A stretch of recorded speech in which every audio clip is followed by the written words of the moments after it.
Yeah. What up? Back tonight. I'm hoping that we'll be able to get somebody to come through and drop some tracks because I feel like giving some feedback tonight. So, looking to see who stops through, looking to see who wants me to take a listen to some of their track. But in the meantime, I'm just going to keep crafting some stuff up until the links start dropping in. So, in the meantime, I ain't even going to waste no time, man. Let's go ahead and get to it. I'm just going to get back to work, baby. Came in here earlier today, hollered at one of my boys from high school. So it's actually pretty insane that we can even do this. It's pretty insane. All right. Get rid of some of this feedback we got bopping off right here.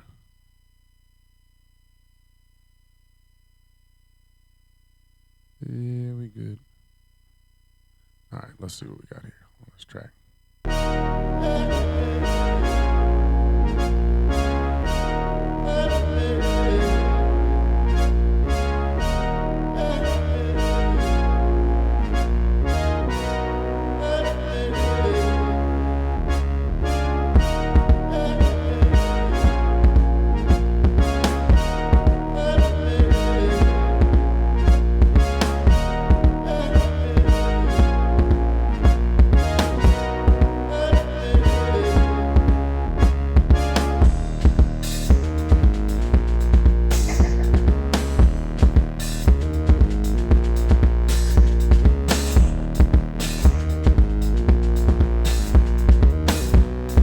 Check some live drums on this earlier today. It's just some scratch shit, but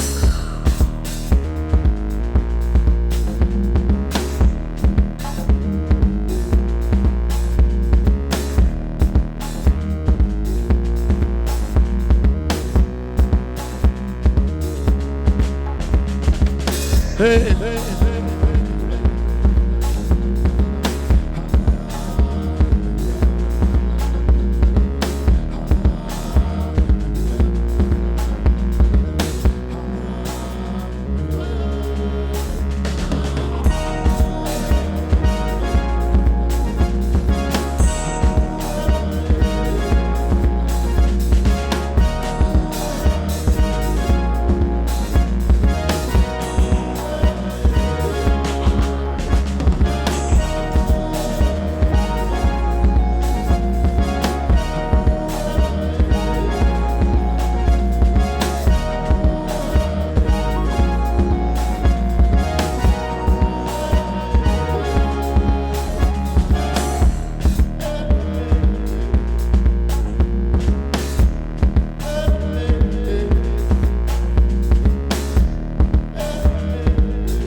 That's good enough for that. Let's go ahead and start tracking some new stuff now. That shit's dope, though. Fuck with that. Let's get it popping. All right, so let's go ahead and make a new session here. And see what I'm feeling right now. We're gonna create one from scratch. This is always the hard part, trying to figure out what to name it. I don't even know what to name it right now. Let's just say flower, because why not? Just fucking flower.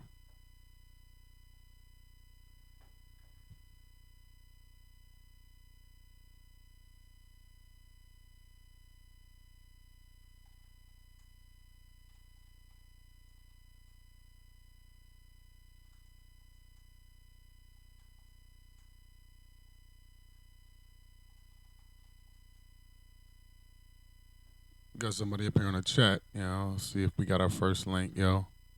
Man, talking about Jolene. Get out of here, bro. Don't actually get out of here, though.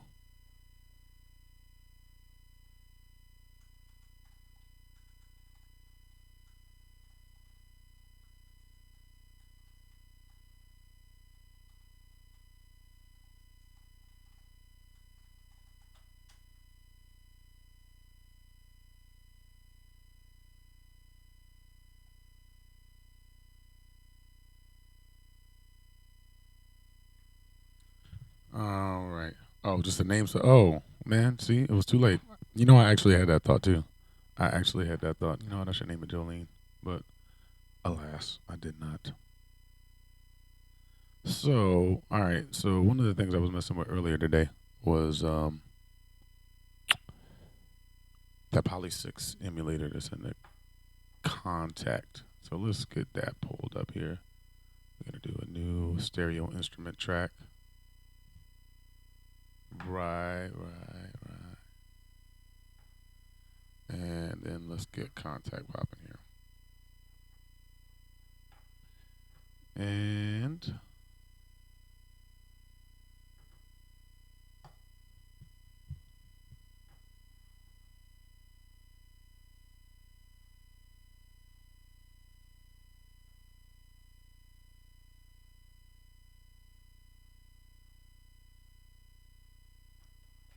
all right, so they've got an emulator in here, the Poly 6. Now, I've been looking actually at getting, let's see, got a Poly lead, brass. I don't see, these are all like presets just set up to kind of, I guess, emulate certain sounds on the Poly 6. But I've been actually digging into potentially buying a Poly 6. I mean, not actually a Poly 6, a Prophet Rev 2. It's a dope ass emulator. I mean, it's not an emulator, it's a fucking synthesizer. Hell yeah, retro machines is fucking dope. Especially if you know how to fuck with it. Especially if you actually know how to fuck with the synthesizers. I was overlooking it until I really started digging into actually buying synthesizers. Cause like I had the type of mindset where I was just like, oh, let me pull up a preset. And then I pull up presets and I mean, they sound all right, but like, I would just be moving knobs around and not knowing what the actual knobs was doing.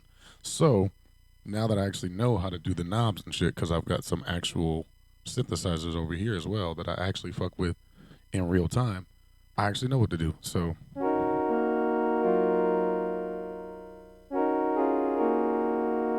okay, let's sexy it up a little bit. You know what I mean? Here we go. Everything's better with reverb, and delay. All right, so yeah, so here's a good instance that unfortunately I can't. Oh, see, look at that. It's just tweaking all kinds of knobs and shit. That's more what I'm looking for right there. So let's kill this delay a little bit because I know it has its own onboard delay, but.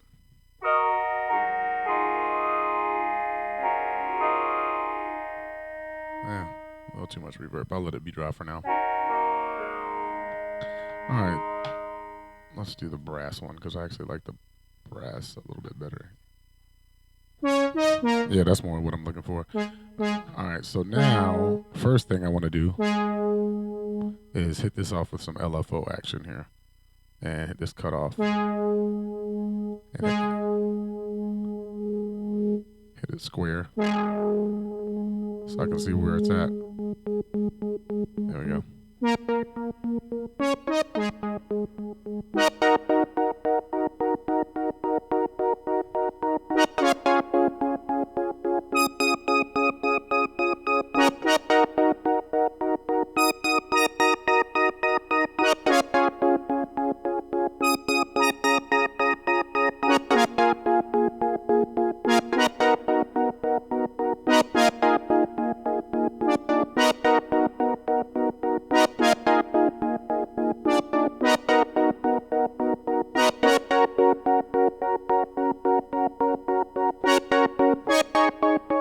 All right, man, I can do that shit all day. Let's go ahead and just record some MIDI in here because whatever we track, we want to keep.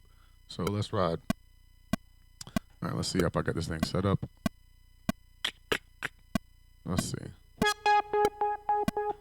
Let's get this rate popping. Yeah, I don't need to worry about the time tempo right now. It's all about feel.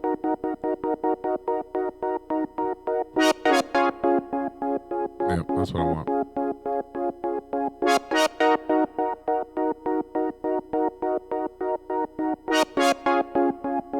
All right, so let's see what tempo that is. That looking like it's yeah,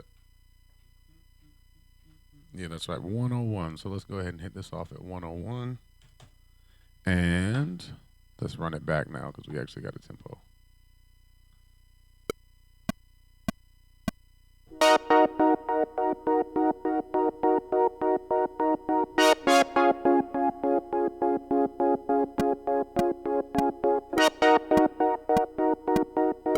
All right, those are the two chords right now we're going to focus on. Let's just loop that.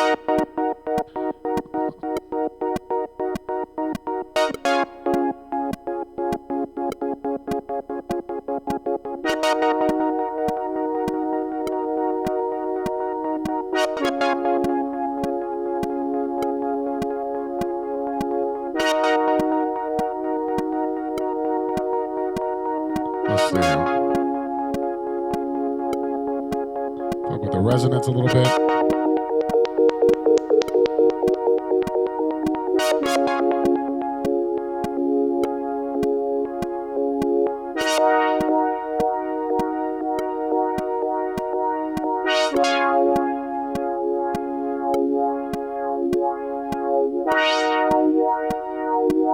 See, a video of the stream is currently frozen.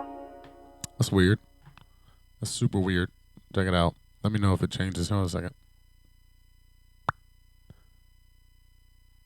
And boom. Is the video back? Holla at me and let me know.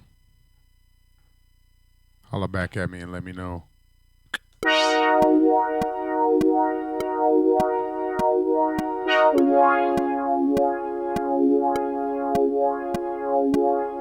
It's weird. It's weird that it froze. We'll go with it though. All right. Let's see what this arpeggiator is about. I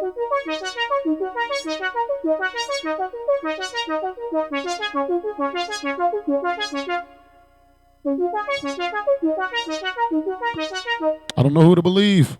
It's working good for some people. It's working not so good for other people. I got to believe that it's not working good because if I believe that it is looking good. Oh, wait, he fixed it. Okay, that's all good. I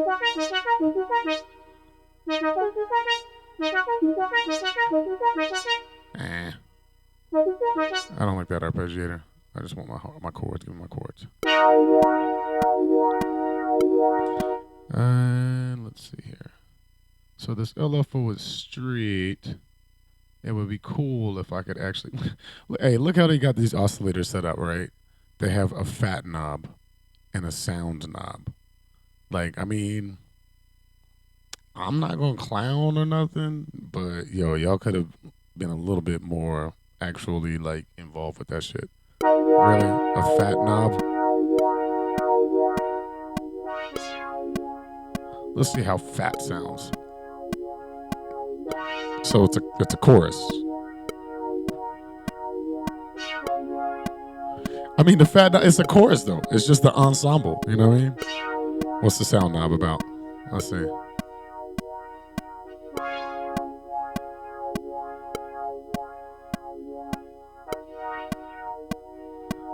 I'm not feeling the sound knob. I'm not really quite sure what that's doing. Oh.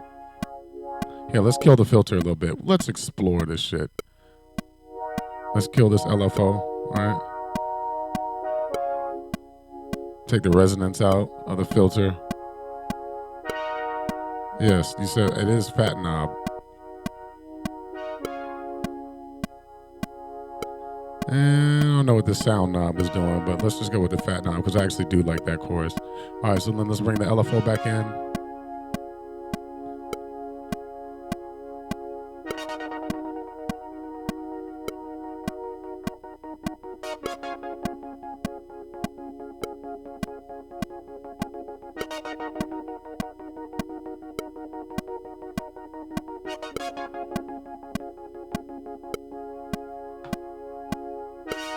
There you go.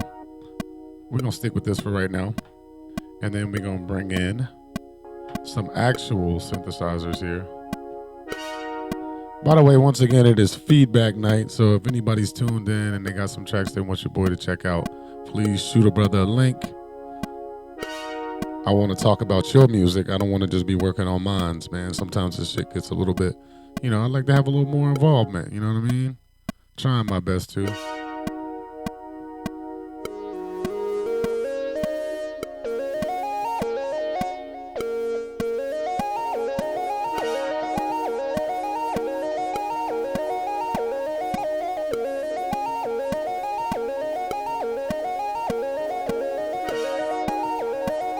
There we go. That's our nice arpeggiated pattern right there.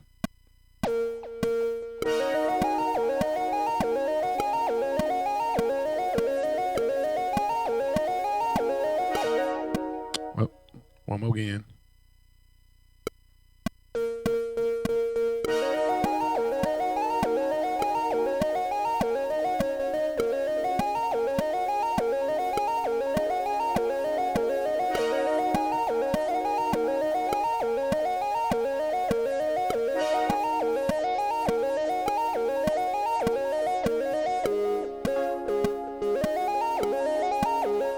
Yeah, I think I wanted to modulate a little bit, actually. Hey, there we go. We got our first link. Big ups, y'all. Give me a second to pull this up. Yeah, boy. Holla at me. Let's see. All right, so give me a second, yo. FT. Let me actually look at the actual name on this joint right here. Looks like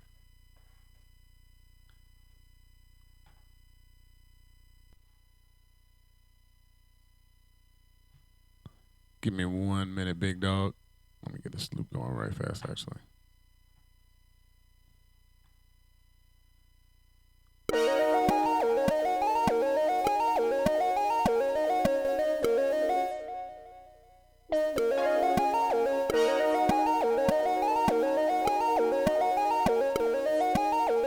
All right, here we go. Let's pull you up, bro.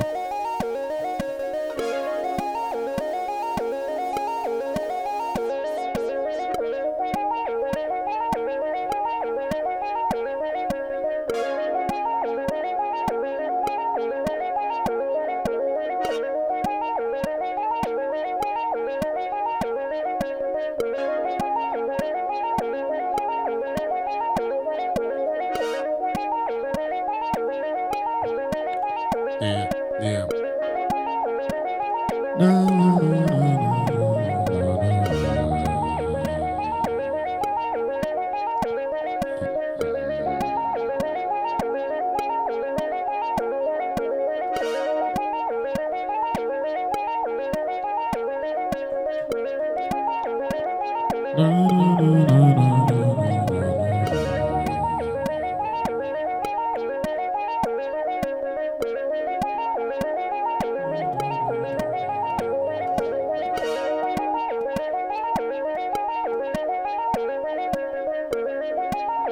All right, pulling you up right now, big dog.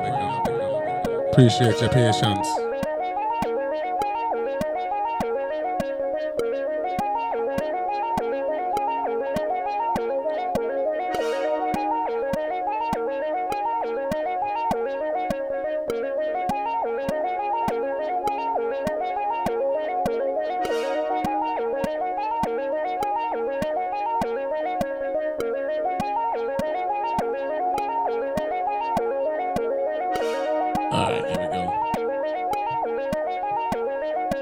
For some reason, every time I fucking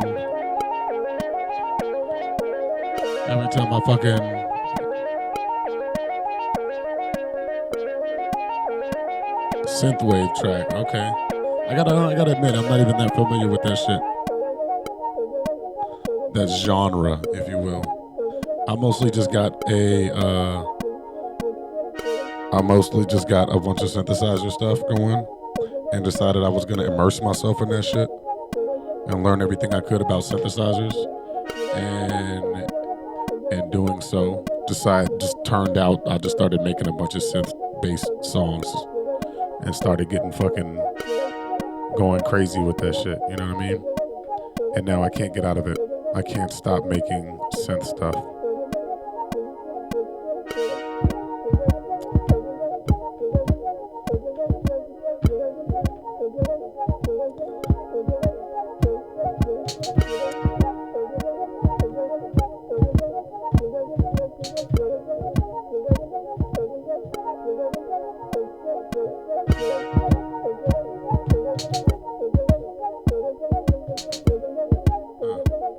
Yeah, just give it a little bounce.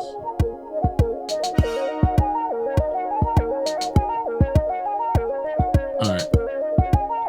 So I finally got your joints up, man. I'm sorry. All right, let me pause this for a second. Because I got to get serious.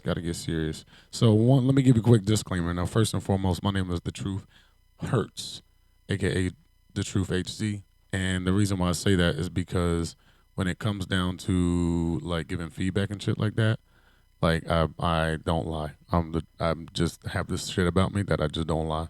Because I found over time that I just fucking, it's easier that way to not lie. So that's exactly what I do. I just tell the truth 100% all the time. So, let's see. Shoot me, if you don't mind, real fast, actually. And shoot me the link one more time, big dog, if you don't mind. Shoot me the link one more again. I got you pulled up right now. So if you can shoot me that link real quick, I got you. I'm going to go straight to it, and I'm going to pull it up. I got it on here, but I don't have access to the laptop shit on here, and it's easier for me to just fucking, just have it.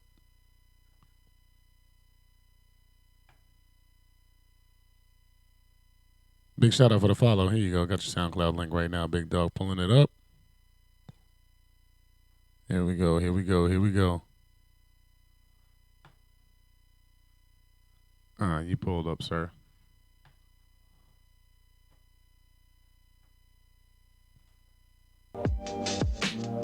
Let's run it back. Right now in the building. The Procrastinator EP.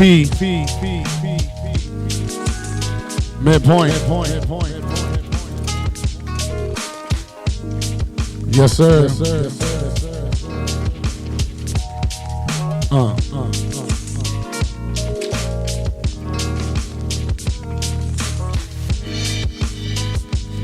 right, so I'm liking the gauges you got going on with the cymbals right there. I like the fact that, for one, it's not just straight up just a 4-bar loop the entire time. Some variation thrown in there with the percussion. I like that with the cymbals. I'm loving the sound of the lo-fi genre, like, compression. Everything is real, like, condensed, real dense. I would say, okay, fuck with that. I fuck with that, yes. I'm big on randomness. I'm big on making sure that it's not just stagnant, That's it, man. I wanted some more, you know what I mean? Fuck it, I'm about to listen to some more, man. Yeah. Yo. fuck with this shit too. Yo, it's a beautiful day up in the neighborhood. Oh shit. Yeah. Let me see if I just got off on that, if that was actually on some shit. All right, yeah, so what's going to talk to me about that, man? Talk to me about that little breakdown right now. Let me run it back. I'm getting a real Ninth Wonder vibe from this shit right here. From the choice of the snares and the choice of the sample. Even the drum pattern. The swing kind of. Yeah, you kind of lost me on that one, man. You know, if I was a bar, like the thing is, like if I'm an MC, and I am an MC, but if I'm an MC and I'm like, you know, trying to rap along with your shit, gotta keep that beat. Because if I lose my drop, I'm feeling like, oh shit, fuck that. So let's go back. Let's go back to this joint right here. Analyze.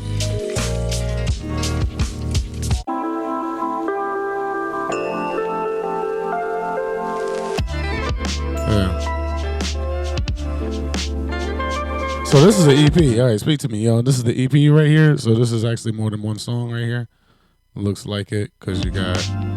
No. It's like 7.5 minutes. So you got whole joints on here. Okay, bet. Well, then let's go through them.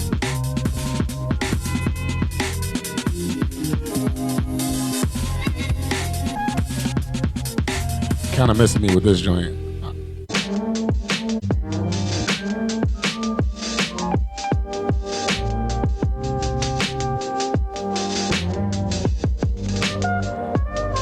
Okay.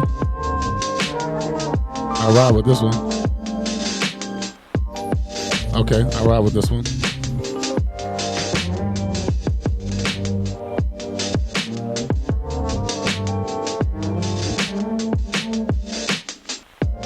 Okay.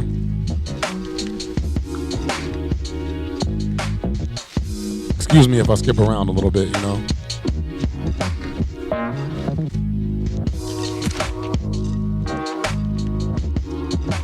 I think a lot of times as producers we get a little bit too caught up in the chops and forget about the melody. But as a consumer of the music, I want to have melody. I want to have a consistent beat, you know, that I can listen to, that I can pay attention to. So I'm missing that on a couple of these tracks. But it's still, I'm digging it, man. Like overall, I'm digging it. So, you know, definitely the sound is kind of what's, you know, giving that what it's got. You know what I mean? So, yeah. Moving on. Yeah, absolutely, bro. Absolutely, man. Keep doing your shit, man. Like some of them joints kind of got me feeling like I want to throw some bars out. You know what I mean? And shit, man. Since we riding, ain't no reason to not. Sometimes I like listening to other people's shit more than I like listening to my shit. Check it. I know the beat's about to switch over though. Listen. Check it. Yo, prepare to clash with the titan of rap, squaring with Tyson, but ain't nobody fighting me back. Ready to blaze all day at the strike of a match. I'll rip your grill out if I found out you've been biting my rap. I mastered everything you like in the rap. My flows, punchlines, metaphors, striking like a Viking attack. And you can glove up, but ain't no way you fighting me back. I'm killing everybody here with a mic and an axe. We taking over like a Cali track. None of these kids survive when I arrive, throwing knives up in the cabbage patch. It's real rap, had to react, cause hip hop, I keep it going like a battery pack. I got them amped up, I got people throwing their hands up. I'm torching at the back of your seat, making you stand up. Splitting flames loud so crowds can throw their hands up. I'm keeping it real so my people can turn the jams up.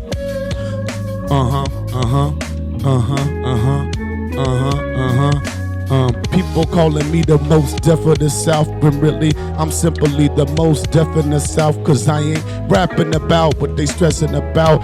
See what I'm saying? That's my test run right there. That was my test run. Don't get too caught up in the chops. You ain't gotta show you nice with the chops. Just show you nice with the grooves and the I don't know. I don't know how if you consider just throwing in some like if from an EP standpoint. I think as a producer, what one of the things that kind of separates us from having just like basically mixtapes. You know what I'm saying? That like um are basically just kind of like beats strung together. Because I got some joints like that. I got some projects like that that I worked on too. That I basically just got on. Yeah, you change the time signature. Yeah, exactly. But as an MC though, it's just like that fucks me up. You know what I'm saying? And I understand why you do it. You know what I mean? It's all about kind of spontaneity, keeping the randomness and all that shit like that. Um, yeah, love. But like, yeah, that consistency is crucial to me. Um, but yeah, like what I was saying though about mixtapes and EPs and such as a producer, um, one of the easier ways to kind of separate yourself out so that it doesn't sound like just a mixtape of beats that you want people to get over. You kind of, I would experiment with throwing in cuts, samples, vocals, basically just fucking anything that you could find to just kind of give it a character, to give it a quality that takes people out of the realm of just being like, okay, that's the beat. Okay, that's the 4 bars. Okay, that's the 8 bars.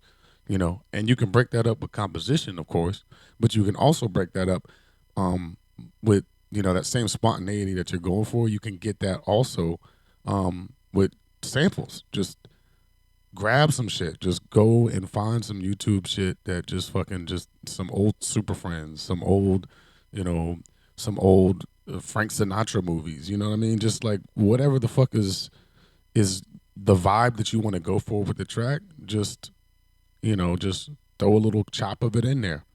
And the reason why I say that is because again, that just kind of changes your project from sounding like something that is just, hey, rappers, rap on my beats, to sit back, smoke a blunt, listen to my shit. Because I might have something to say. There might be something in these chops that you need to pay attention to. I might have a theme. You know what I'm saying? So that's my feedback, man. Big shout out to you for coming through. Absolutely, I appreciate you. Um, and if you got more shit, man, shoot it through, man. We chilling tonight, man. It ain't, you know what I'm saying? It ain't like it's a packed ass stream or no shit like that, man. It's just cold chilling. But yeah, that's my feedback. So get back to it. Let's see here. I'll probably finish this track up here and it'll keep it simple. Depends on how I'm feeling inspiration wise.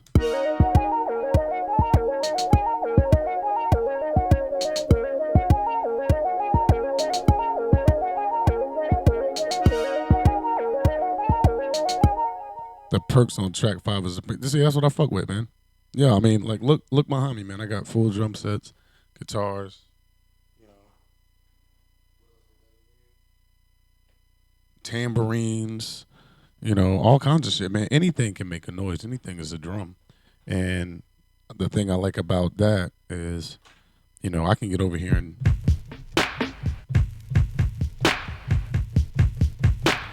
but I'm not the only one who has that sample. You know what I mean? Other people got that. But if I got on a microphone and I was just like some shit like that, there's infinite things that are different about that sound than the sound that I got. You know what I mean? Yeah, yeah, absolutely. Just the room that you're in is an instrument because it's unique to you. And depending on what microphone you use, where you place the sound source, all of that shit, man, that's the instrument and it's unique to you. So I think a lot of times producers, and see now if I'm ranting now, but it's all good because like I said, we chilling. Um, a lot of times producers get caught up in the engineering aspect of shit and they try to get rid of room sound, get rid of um, the grunginess. Like, I mean, I fucking record. Sometimes I record trumpet on this shit sometimes. And this is a fucking, I don't know. AKG is a fucking microphone that I got in like a bundle of shit that somebody was just getting rid of in their garage. And I was like, oh, it's a microphone. So, I mean, the whole shit with some XLR and some old ass cables probably like 30, $40. You know what I'm saying? But I record some fucking vocals on this shit sometimes. I record trumpet on that. Because if that's what the track needs, if that's what the track, if that's the role that the instrument is playing in the song, then, why do I need a fucking Neumann? U87 or some shit like that. I can just fucking track it in there, and the sound that I get with that shitty microphone is just as much a part of the quality of the sound as the clarity of the sound would be a part of the quality of the sound as well. You know what I'm saying? Like the fact that I used a fucking perfectly dead room with a fucking Neumann U87 running into like this fucking Neve preamp, and then through like this DBX compressor or some shit like that, this distressor compressor, like all of these high end things that everybody focuses on for their signal chain just so they can get a clear quality sound. But that's not the level we fucking with in most cases. You know what I mean? And that is a part of the quality of sound you get. It adds a like, oh man, that shit sounds clean, but it can sound a certain way too, just being dirty, man. Shit, that shit sounds like you said. The grime, is a part of it. The grime is beautiful. Love the grime. The grime is love, bro. All right, let's see what we got.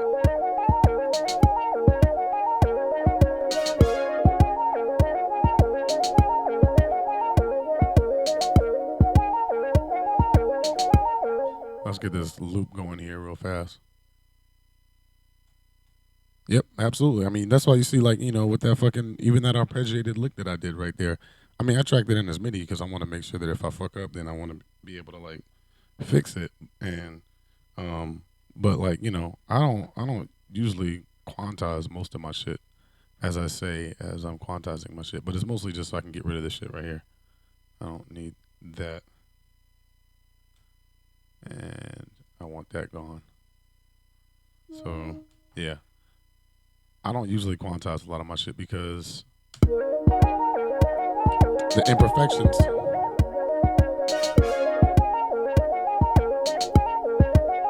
All right, so one of the things I want to go ahead and do actually now while I'm thinking about it, let's go ahead and track this and loop this so that we can get some variations on it.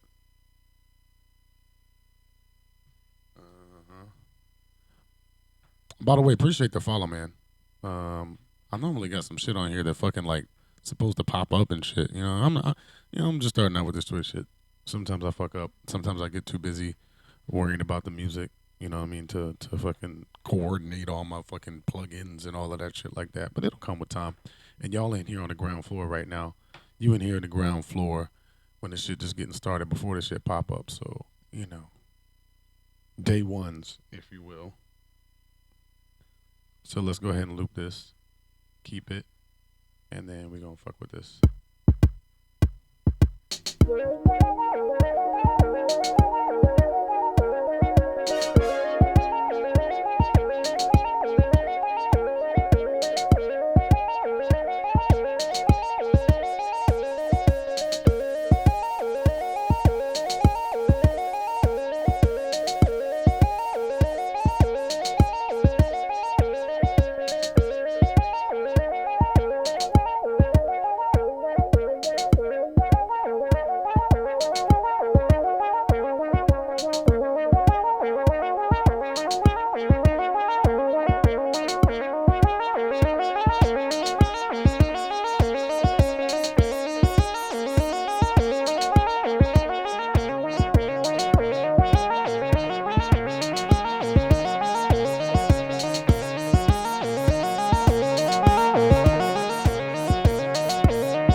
All right, so now I got a nice living kind of thing to kind of build around. This synth madness going on over here. I'll probably automate some other shit, but for right now, this is what I need, and then I can add some more stuff around that.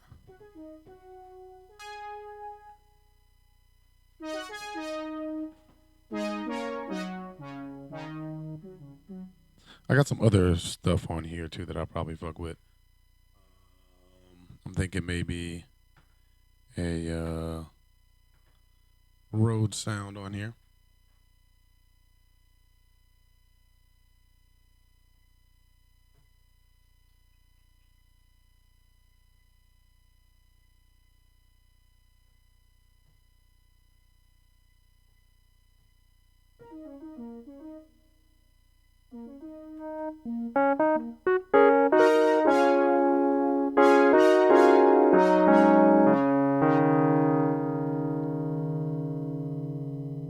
Yeah, I like that.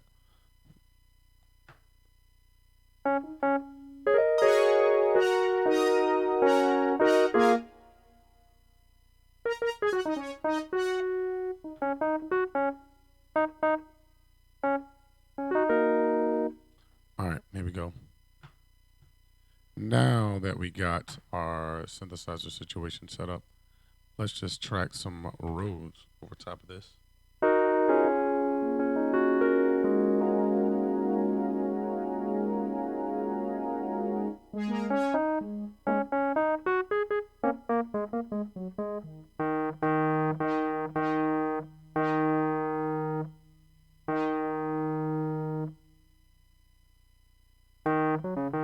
Here we go. All right.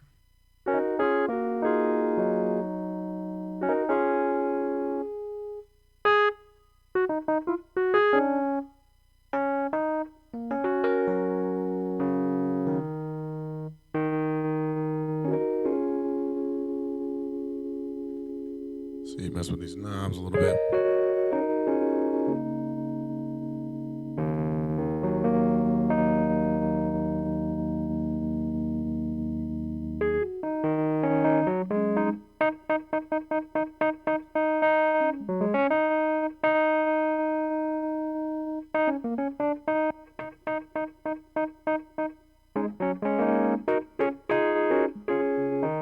I like this rose to sound a little bit dirtier.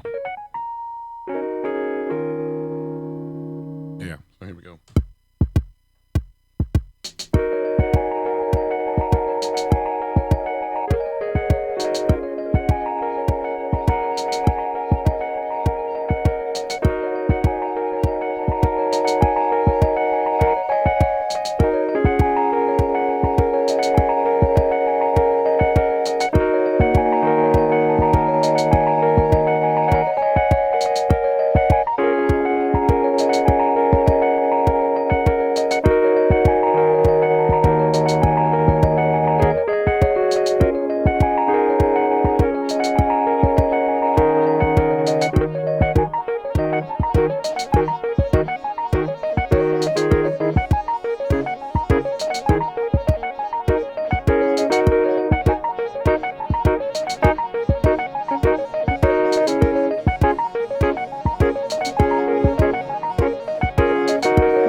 That's funny weird right there. Oh, hell no. Tell me that shit didn't just not record.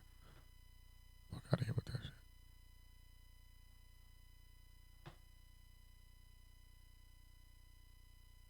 That most assuredly did not because I had it set to none because I didn't want it to fucking go to nothing. But it's all good because I actually kind of wanted to fucking do the. Let's do channel 2. Yeah, I wanted to actually get this all the way live anyway. So let's go ahead and track the keys straight. And let's pick one of these other tracks. I always have these things labeled like them labels actually mean shit. Them labels, I'm going to get rid of them in a second anyway. Let's go.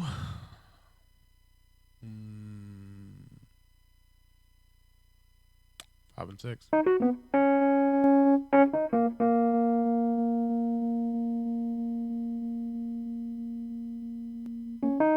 And then I can add some reverb to it that I want to add.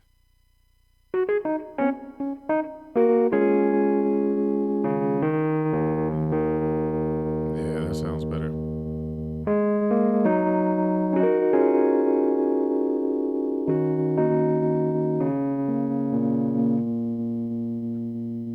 All right, mistakes and all, baby, we're going to let it ride.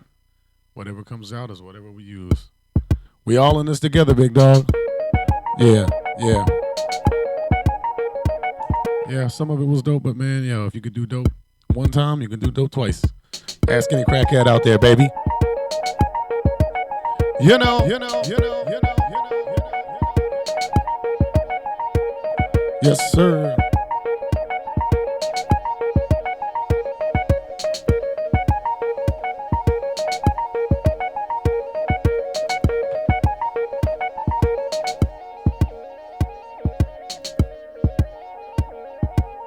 All right, here we go.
So we're going to actually turn that a little bit backwards because, by backwards, just run it backwards a little bit in time because about 8 bars. Nah, about right there.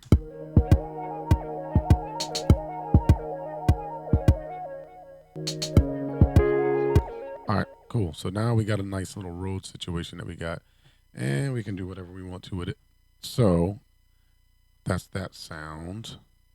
Let's get some synth stuff going on.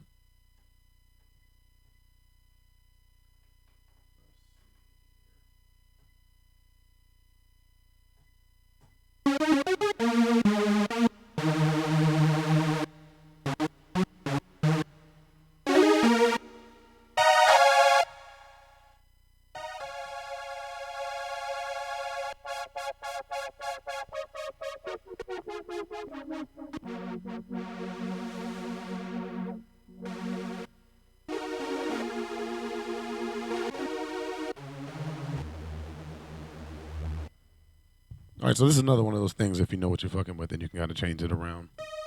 So right now it sounds like it's using the saw wave, um, which no, it's a square wave with pulse wave modulation. I take it back and smooth it out with this. Yeah, saw waves form on the VCO. Let's go with instead a pulse wave. There. Is triangle not an option on this joint?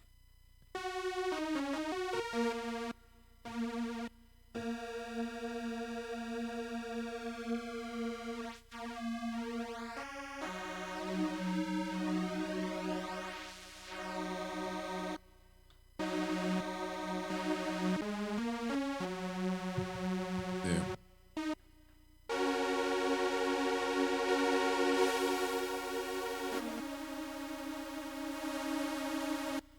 Let's take some of that edge off with a little bit of cutoff. All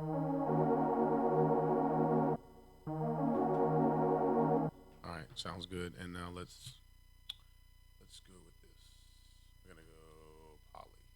I'm gonna call that poly because once you start getting into this guy, and I'm able to do some reverb, send this out to the mute outs, so we can only get the reverb. Make sure it's coming from 5 and 6.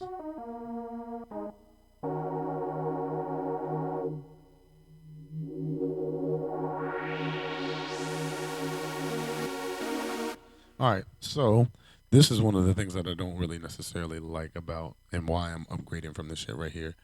You can see kind of what's going on the keyboard. If you look at it, it's an emulation of like a Poly 6. But and you can assign shit to like LFOs and everything. But yo, the ability, like all the shit that I was doing over here with my knobs, man, like you just can't do that shit in your keyboard like you really want to. So in the absence of that, basically what you got to do is you got to assign it to an LFO. So if you go in here and say that I want this LFO to control the cutoff filter, the cutoff for the filter, and I wanted to bring it down. I can get that going, right?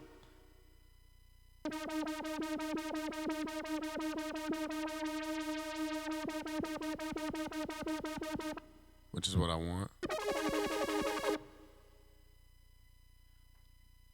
Fat line based on the Poly 6. Hell yeah. That shit, especially when you start getting them oscillators lined up in unison, bro, you can fucking put some reverb on that bitch too. Oh, hell yeah. And chorus / ensemble.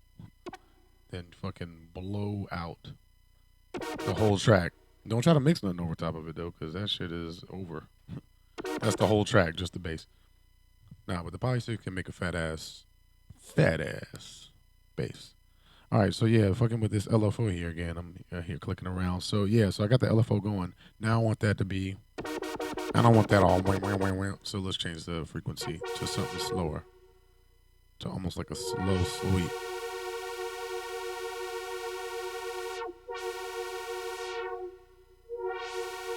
Right? Oh, you got the ability to do a sine wave on this one, which is something that you don't normally get to do with like a lot of those analog synths. They didn't do sine waves. So now let's kind of make it so it's not quite as dramatic. So let's get in here and F with the cutoff.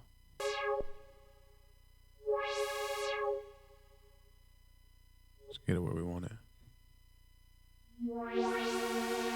Right about there.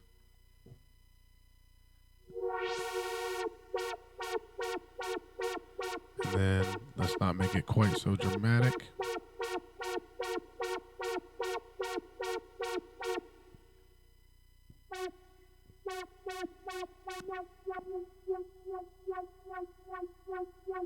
Right about there.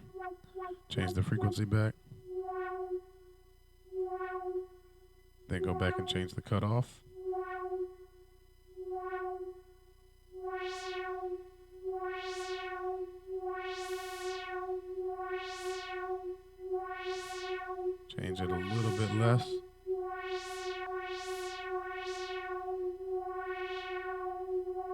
There we go.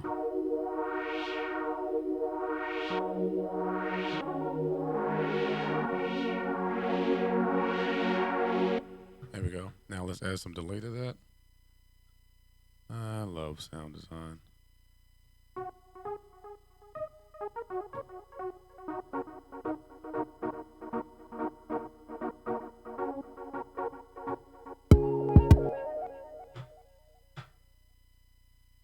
right. Don't know what we're gonna come up with, but here we go.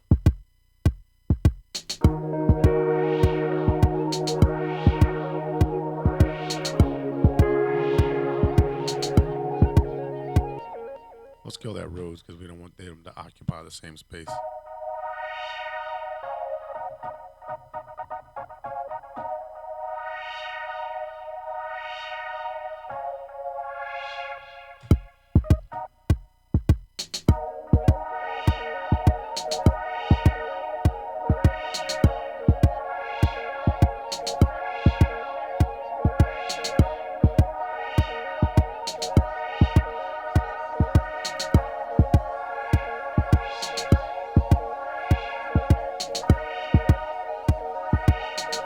All right, just something simple like that for right now. And I'm feeling like it needs some drums now.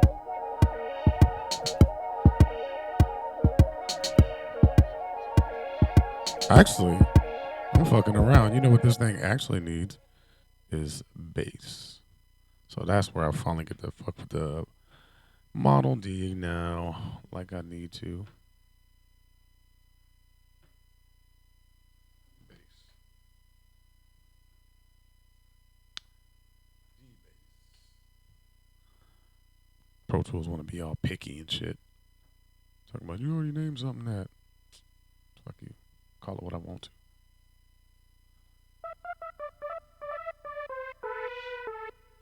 All right, so now we got the going with this guy. That's gonna be on 5, I believe. Yes, it is. Yep. Got filter up. Oh yeah, man. Man. See, that's the thing about like the Poly 6. The reason why so many of those older synthesizers are what they are is because we kind of got to understand that like back in the day, like back in the day, it was the fact that the shit was actually laid out for you and the way that everything, all the circuits and everything was structured is what made it so awesome. So it was like, oh man, this thing's got 2 oscillators. Oh, and then it runs into the filter. And like having all those knobs right there for you to be able to mess with was like amazing. But when I have to go from this page, I have to hit here because I want to hit the LFO, and then I got to hit this button because I want to hit this. Then I got to hit this button because I want to hit this, and go back and forth and back and forth and back and forth. It's just you lost the whole experience because all those sounds that a lot of people found they were able to do was because they were fucking with knobs. They were just messing with knobs, and they would hit something like, "Oh shit, I didn't know that was supposed to sound like that." So yeah, I mean it's really hard to look at. It's like it's annoying, which is part of the reason why I caved and bought this guy. I mean, I absolutely love it. Um, and let's see, yeah, right here. So let's go out of here. Yeah. So look, I mean, like the thing about this.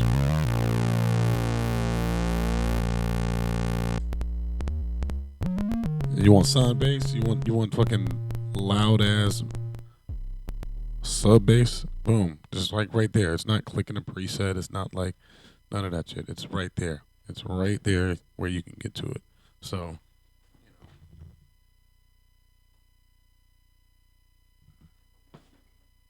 yes, look at that. Fucking knobs right there. Love it. I absolutely love it, and I'm not gonna go back. And God knows my wallet is gonna suffer for it because bootleg pro plugins used to be my shit.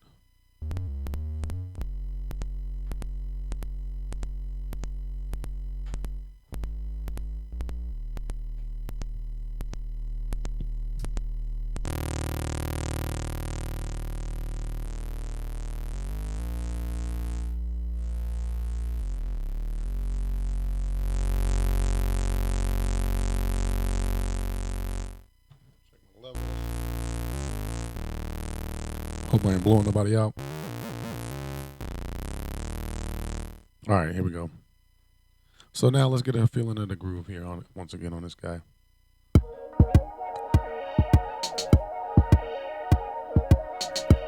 So this is all just textural shit.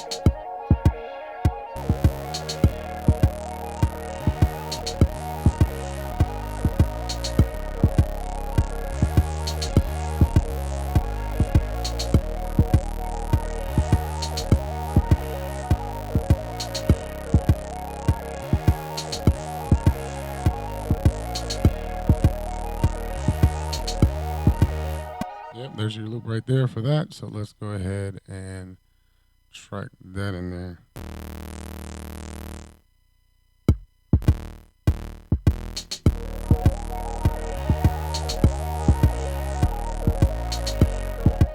Of course, I fucked it up.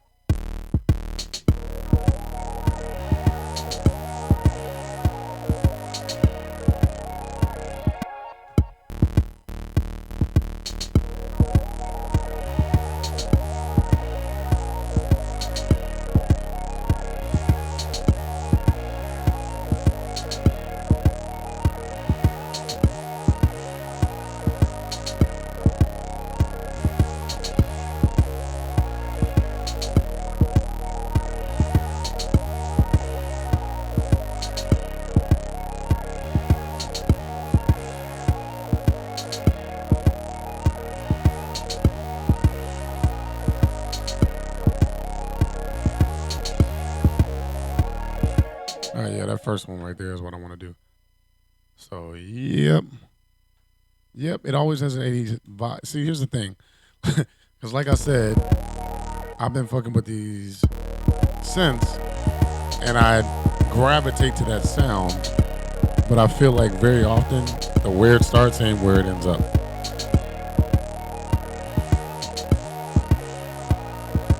So we'll see where it ends up, because I've been kind of holding off on purpose because I didn't want to automatically just kind of throw the drums in there and push it into the direction that I think is going to end up going, for the sake of suspense. You know what I mean?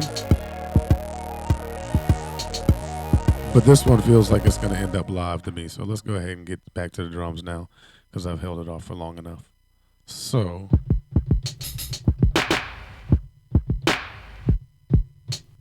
I'm going to change these drums up. And let's get this other kit going here. I got some favorites over here on this biatch.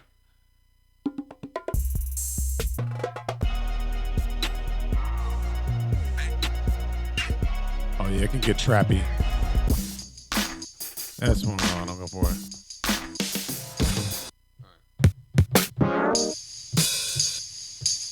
I actually got a tambourine. I don't know where it's at, though.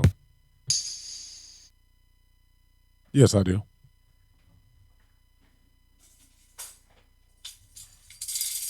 Yes, sir.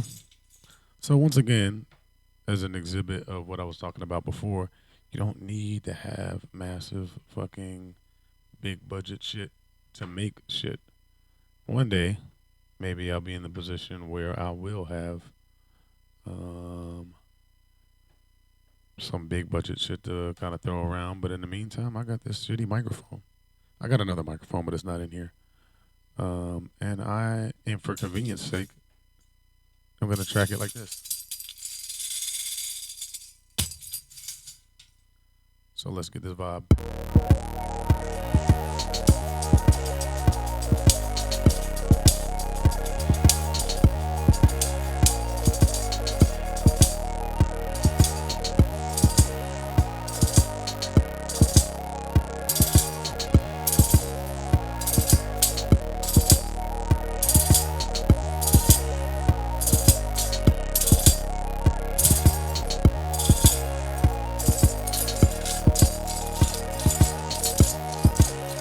Shit like that just sounds fucking phenomenal. So yeah.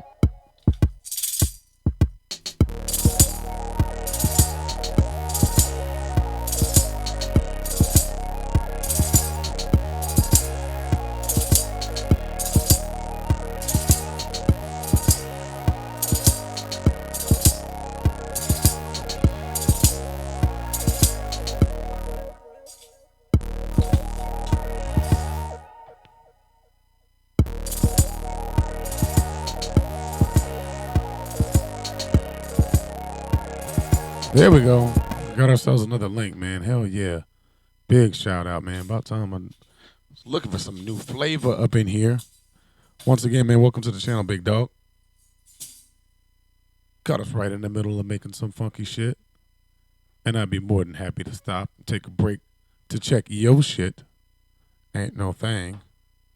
So here we go, big dog. Let's do this shit. What you got for me, homie?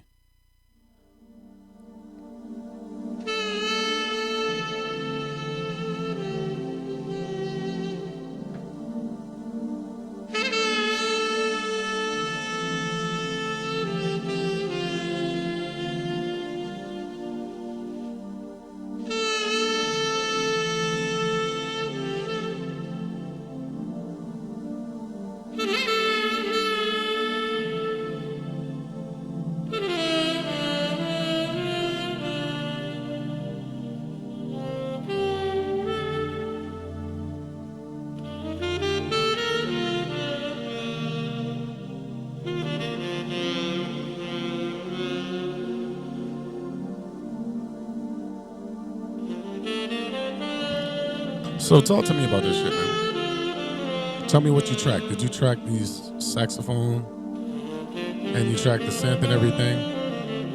Are you the producer, or are you a saxophone player, or what?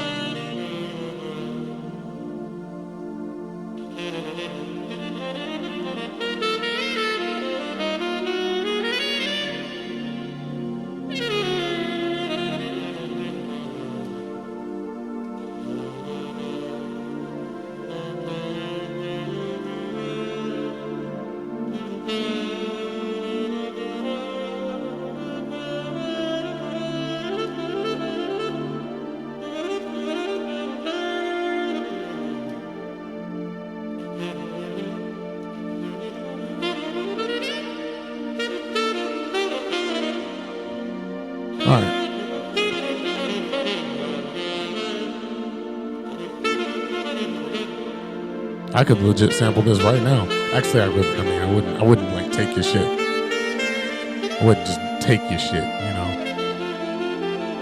But like Dizzy Gillespie said, if you can hear it, you can have it. But like corporate America said, if I can hear it, I can sue you. Oh yes, welcome, ladies and gentlemen. Shit make you want to take a sip of wine, don't it?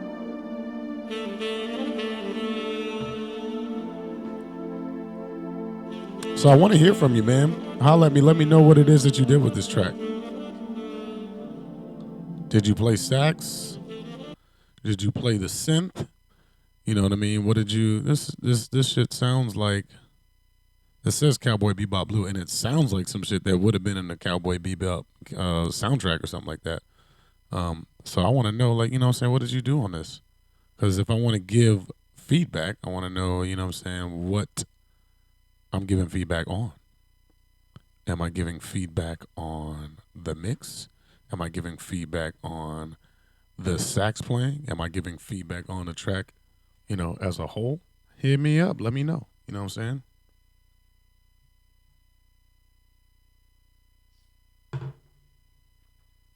Because I could just, you know, talk about it, but I want to know exactly what it is I'm supposed to be talking about. It's a straight song. I mean, it's low key. It's chilling. I'll say that much.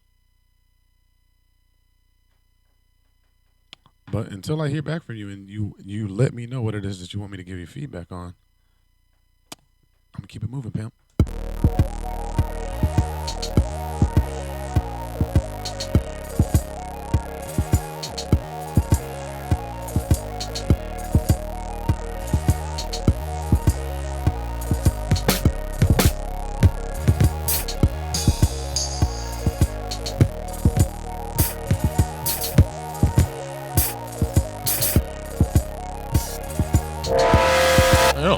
Get that shit out of here.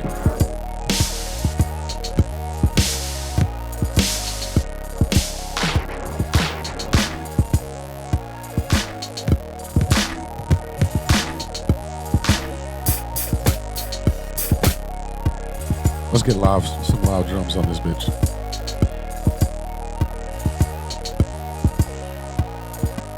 I'm not quite sure what it is I'm gonna hit up with the drums. We gonna see what we feel off of this though. Let's see here. Can also hit up some breaks.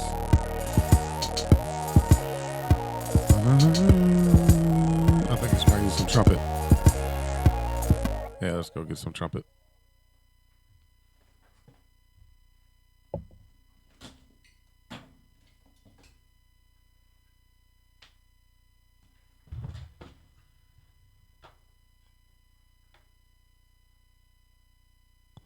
All right.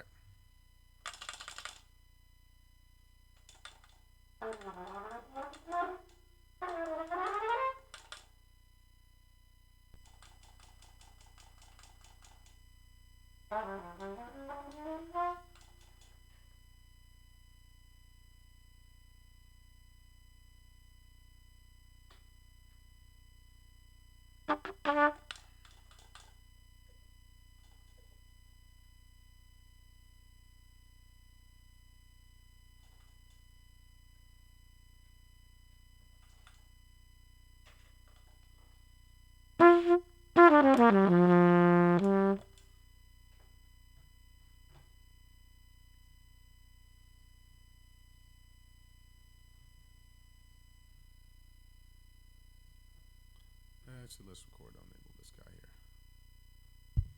All right. All right, here we go. I'm going to try to see if we can get some trumpet tracks.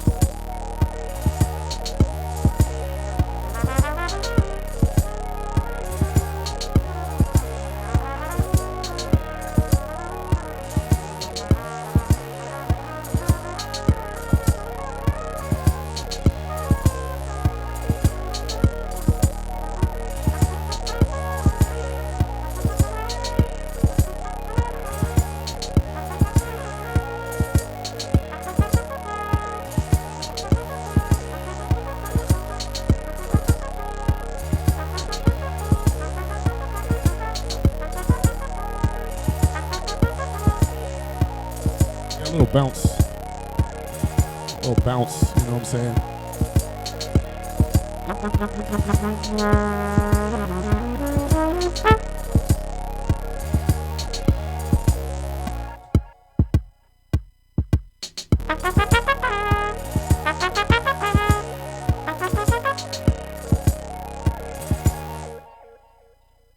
Change the input, my bad.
I guess maybe hearing his saxophone part made me feel like I needed to track a bunch of trumpets.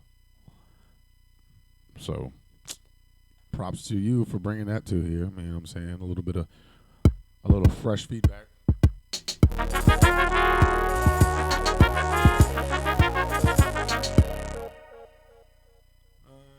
I do three part on that? Or should I do one? I could layer that shit all day. So let's go.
Told you the beat was gonna switch up.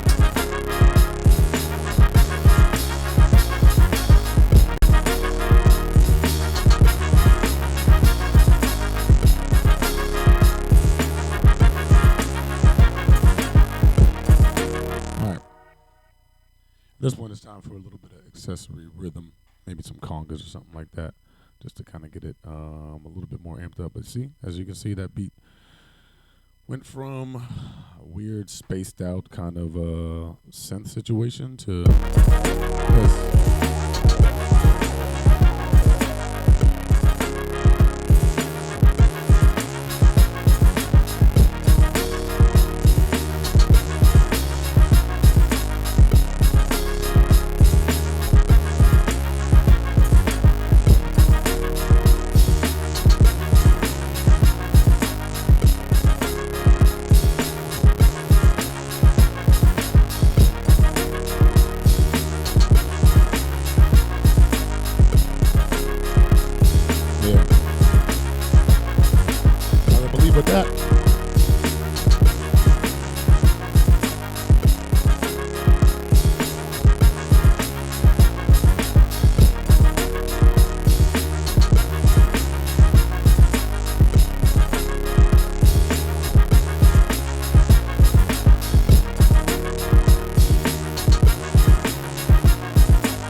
A whole nother bounce I didn't see coming, but now at this point we need to start sequencing it a little bit and kind of getting some of this stuff to be, because like at this point, you know what I'm saying, you can just layer and layer and layer and layer, but it can get a little too cluttered. So.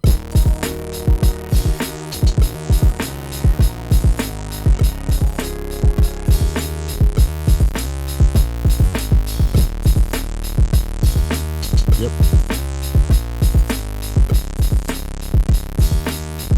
I think right now he's working.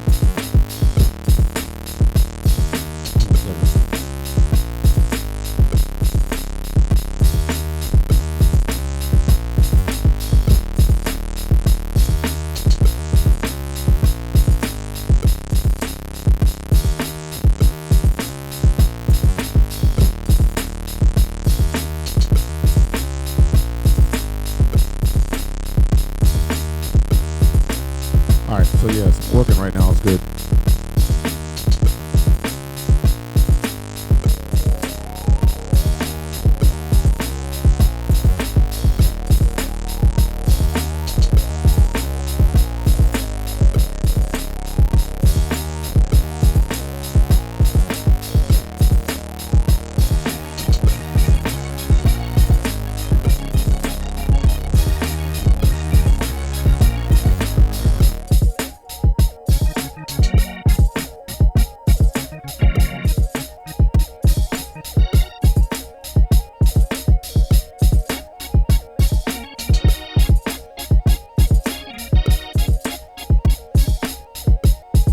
I don't like about the Chronos.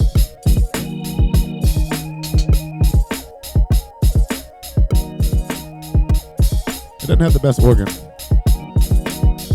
I guess I'm complaining, but you know.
Yeah, see that Leslie ain't as loud. I mean, ain't as nice as I would like it. But once again, man, I'm just complaining about shit.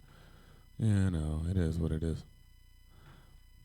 I can complain, but it's a fucking Kronos, and it sounds great. Yep, I told you. I told you, dog. I told you this shit how it goes. I always kind of get in different vibes, you know what I'm saying, early on. And once again, man, like I appreciate you for, hanging out with me tonight, man, cuz for real like this is like I don't make beats to churn them out, you know what I'm saying, as a career. Like I got a full-time job. I got a full-time band, and this is the shit that I do to fucking come and relax. You know what I mean? So the shit that I do here, I'm not rushing. You know what I'm saying? I'm not coming in here being like, oh, this is the, throw my 808s on here and then fucking, throw my, got this pattern and throw this sample. Like, some days I'll come down here and I'll chop a beat and like make 3 or 4 beats. You know what I'm saying? I've done that before. But usually what I like to do is I like to literally ride, the musical wave, I guess you could say, and like make it so that, you know, whatever I'm feeling, I have to get into a mode to record certain things. So when I'm recording my synths, I need to be in that 80s kind of vibe mode where it's just basically just like you said, it's like synthwave. I want to be, I want it to sound like I found an 80s sample and chopped it and then added it to a 90s hip hop beat and then took that and then updated it and remixed it into something that sounds like it could ride today. So that's the concept. But all in all, what it comes down to is, man, I just do what I feel and I add until the song stops needing more stuff. But by the time I'm done with that, I've got enough stuff to sequence into a very complex, dynamic song that typically I'll come back with some fresh ears, revisit, remix, and refix. Yeah, exactly, a blending process. So yeah, this is basically a whole new section of the song where it breaks down. It's not doing the same chord changes, and it has this organ.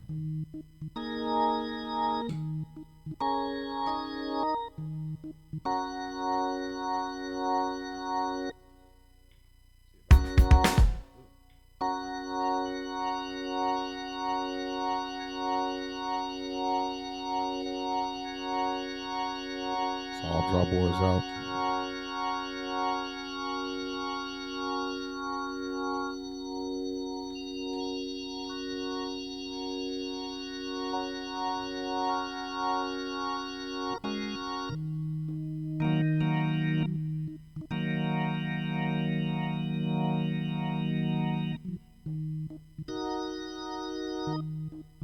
Oh man, I don't like this organ.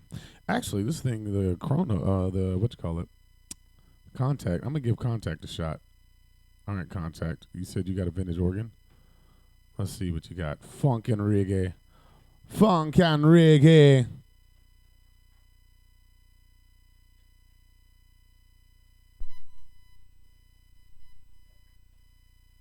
Let's see what you got. See what you got. See what you got. See what you got. See what you got. Alrighty, basic funk. Let's see what basic funk sounds like.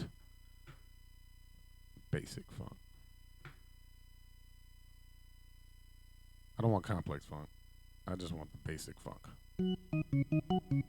So let's turn this guy down and let's send this on over to channel 2, I believe it is.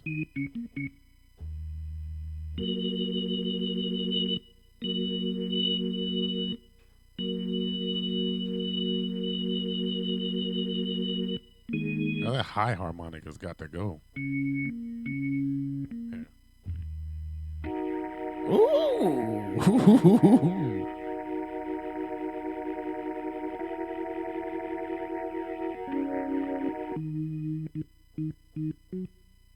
Oh, buddy.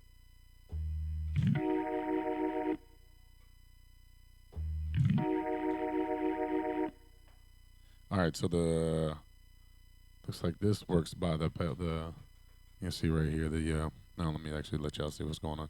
The fucking this works by the pedal. The Leslie works by the pedal, which is kind of cool. Kind of cool. Let's see. You know.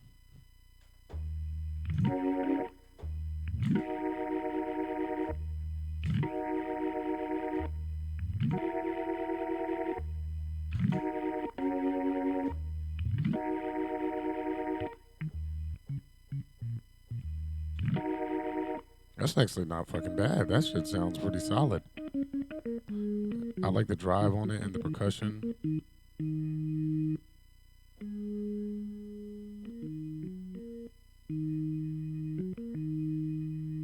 Let's see. Oh, and it even emulates the upper Leslie? What? This shit is dope. Oh, shit. Man, this shit ain't playing around, dog. All right, yeah, let's go ahead and track that in there. Yeah.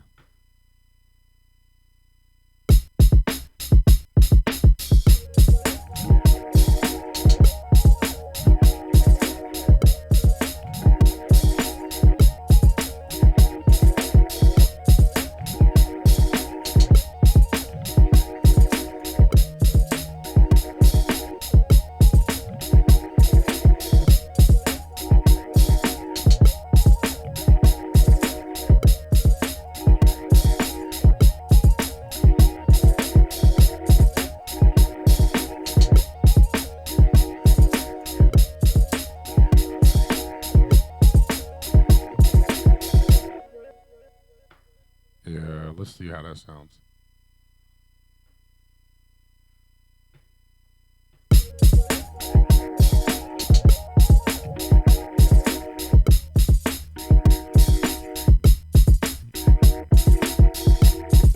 I need the lower to come out a little bit more.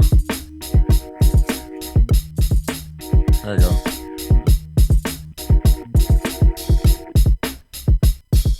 Yeah, there we go.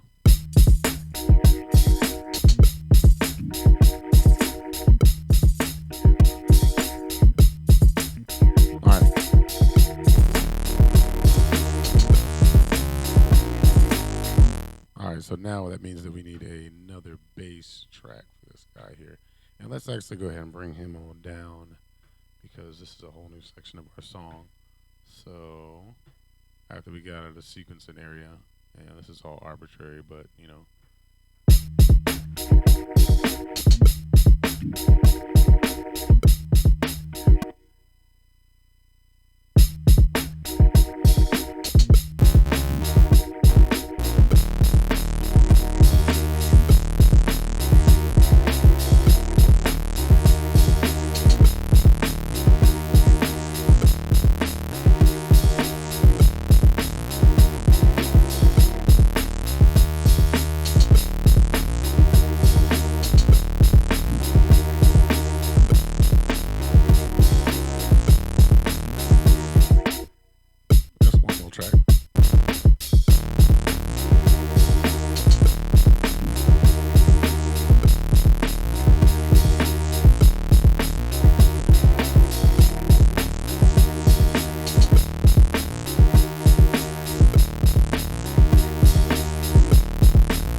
Yep, I'll go with that right now, just to get a feel for it, and I just want to build up the bounce for the B section that we got going on right here.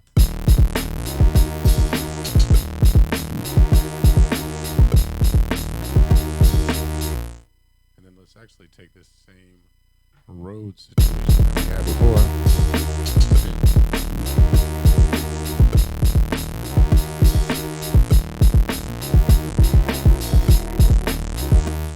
Yeah, you're right about the organs, man, because I think, well, for one of the things that's really hard to kind of emulate naturally,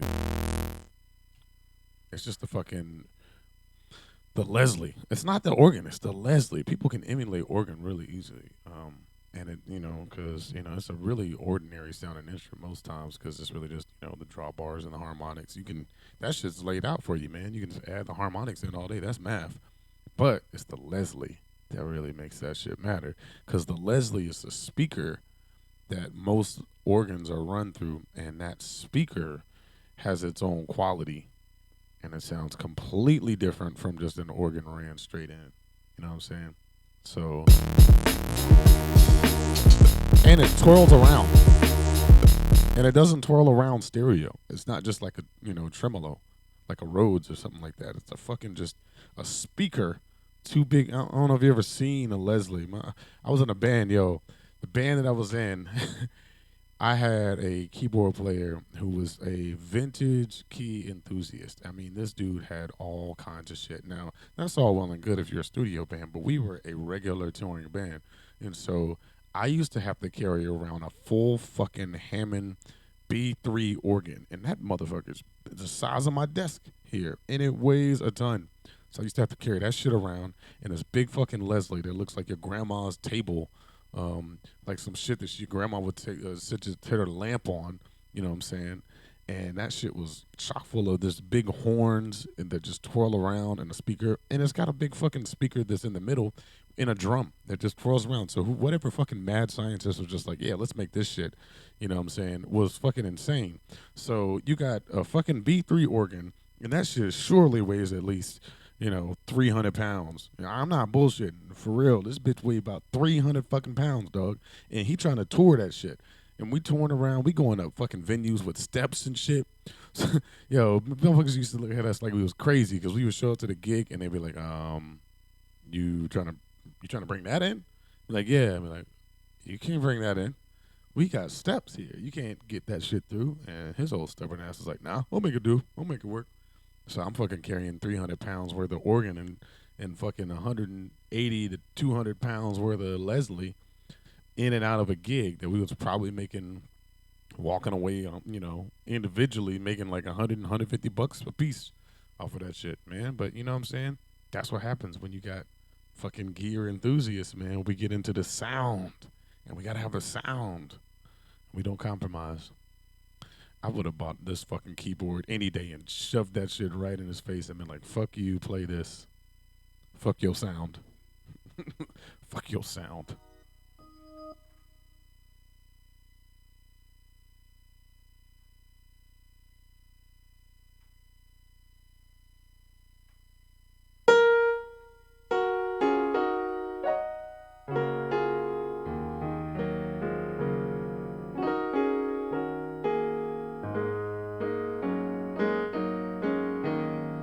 Yeah, fuck that. Mm-mm. If you a drum, like, yo, that's one thing I loved about my drummer. His ass used to show me, like, yeah, I think I'm just gonna do kick, snare, hi hat with like one cymbal tonight, and I'm like, I think I love you. I think that sounds amazing. If your ass need a 30-piece kit to play drums, your ass need drum lessons.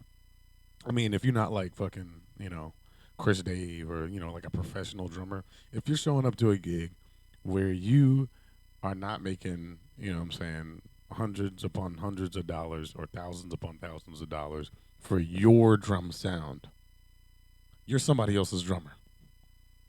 So you better backline that shit and play whatever the fuck the house has got, or learn to play with a portable rig. You get 2 toms, maybe a tenor snare, a couple cymbals, kick, snare, hi-hat.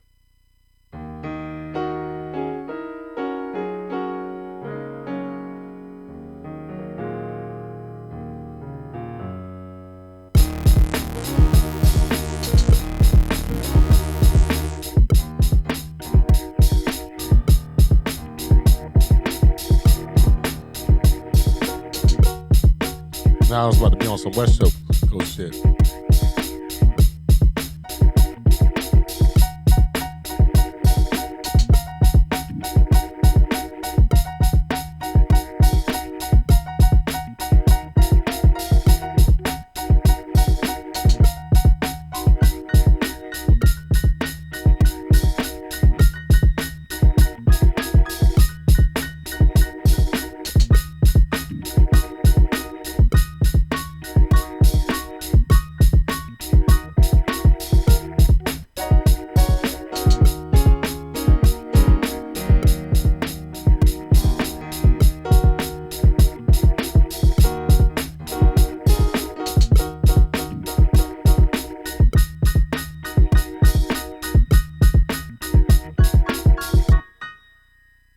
Yep, that's what we're doing. And it's actually not going to be Rhodes.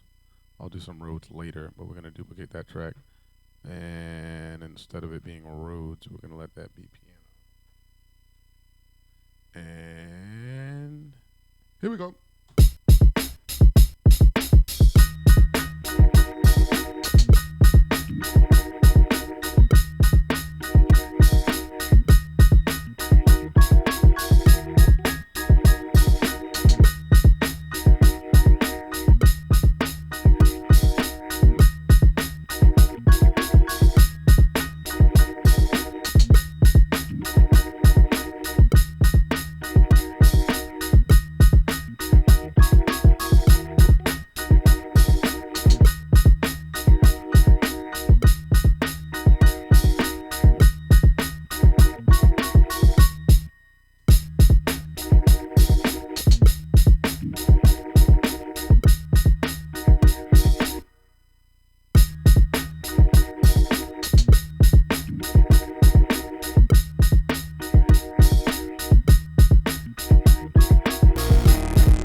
Lounge Lizard is fucking dope. I have fucked with Lounge Lizard.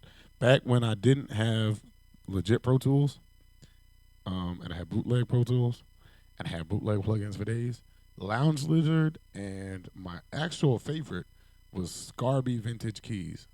I used to kill Scarby Vintage Keys. I used to love that shit. I also had another VST called Electric with a K piano, and that shit was great for roads. It wasn't so good with a lot of the other ones, but that was my go-to. And there's one more. There was like I think it was like another one in Contact that I had that was okay, other than Scarby. But Scarby was my shit. Scarby was my shit. And Electric piano was my shit for roads. But this one right here, this is one of the things that the fucking Kronos does its ass off. It kills roads. Listen to that.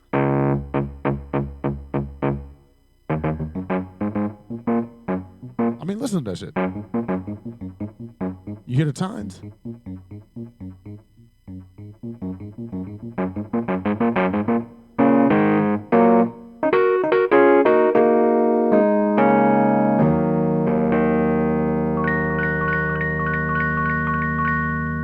I mean, this was why I when I finally had like legit Pro Tools, I was like, all right, I gotta have a fucking actual keyboard now.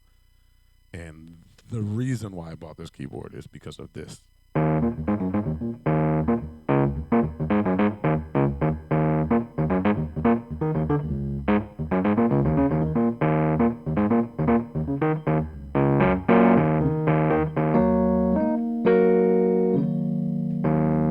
shit sounds real, man. I don't give a fuck what you say. I do give a fuck what you say. I'm just playing. I do.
We're going to do a little something like that.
got to keep dialing that bitch in. Let's give this a little lead.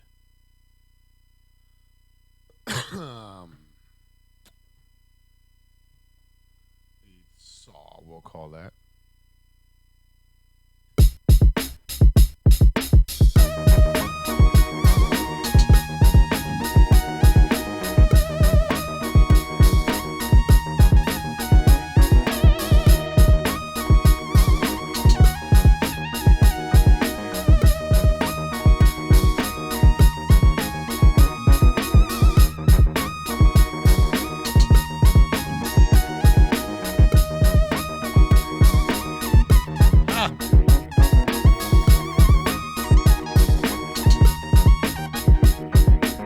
All right, here we go.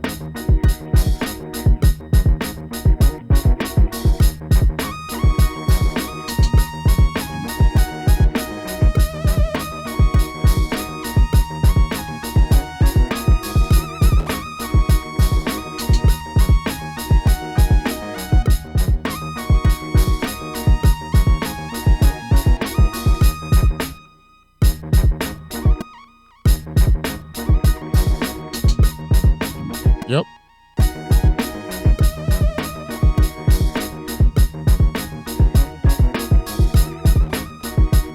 Now we're gonna get a nice little polysynth.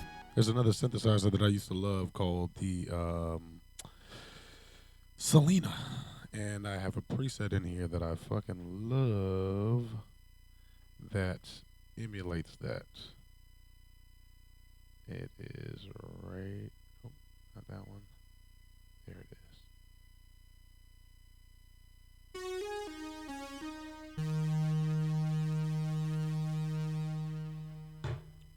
That Selena was often used in a lot of P-Funk kind of shit, you know?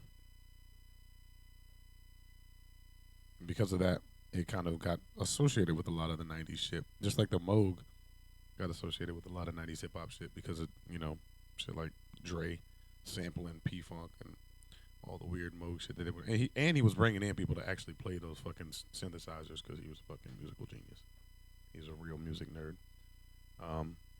But yeah, this is one of the keyboards that made its way into a lot of 70s funk shit. And P-Funk shit. When you hear that, it almost has its own kind of P-Funky kind of vibe.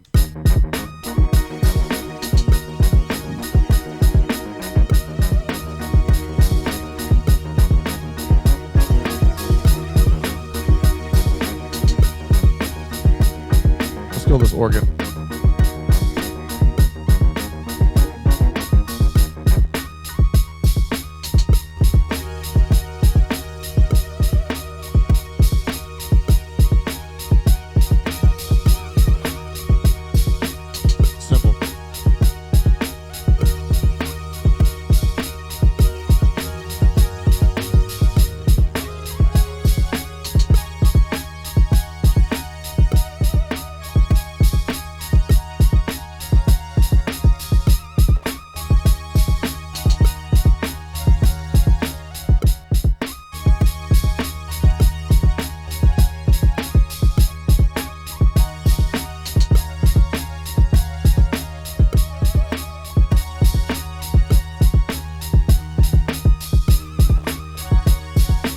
Bass in there, so I'll make sure I don't fuck it up.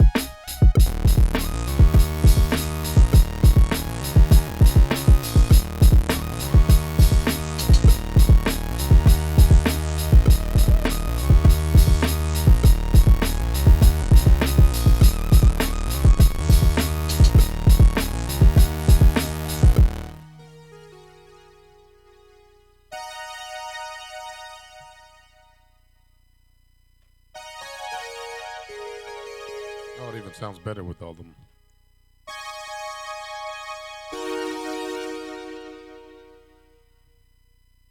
And this is that Poly 6 emulator. So I took a Poly 6 emulator, added a lot of ensemble to it, and then I also took a MS-20 synthesizer over here and added a lot of shit to it to kind of get it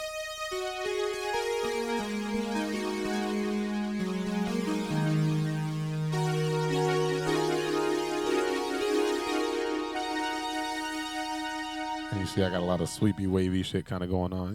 Just some programming shit. Yeah. What up, what up, what up, what up? Big shout outs. Appreciate you stopping by, my brother.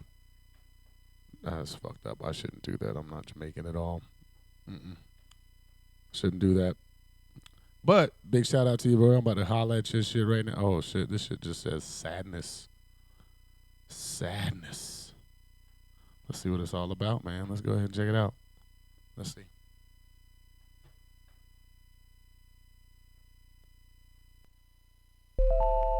All right, last dude that came in here, he dropped a little link. You know what I'm saying?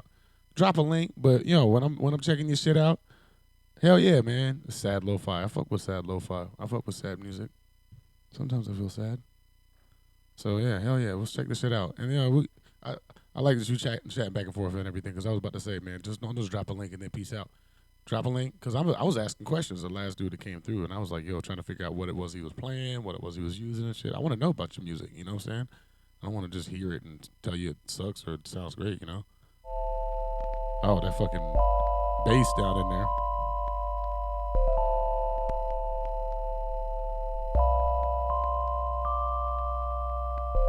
New shit. Sad lo-fi.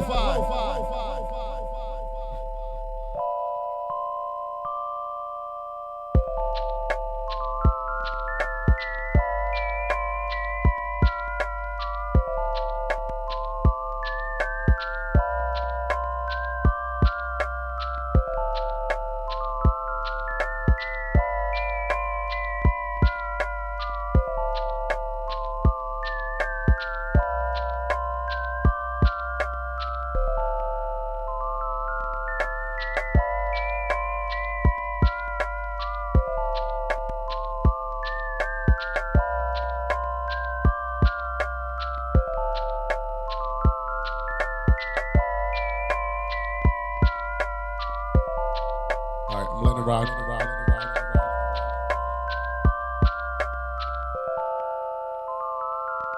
It's actually not even that sad. It's minor, but it's not sad.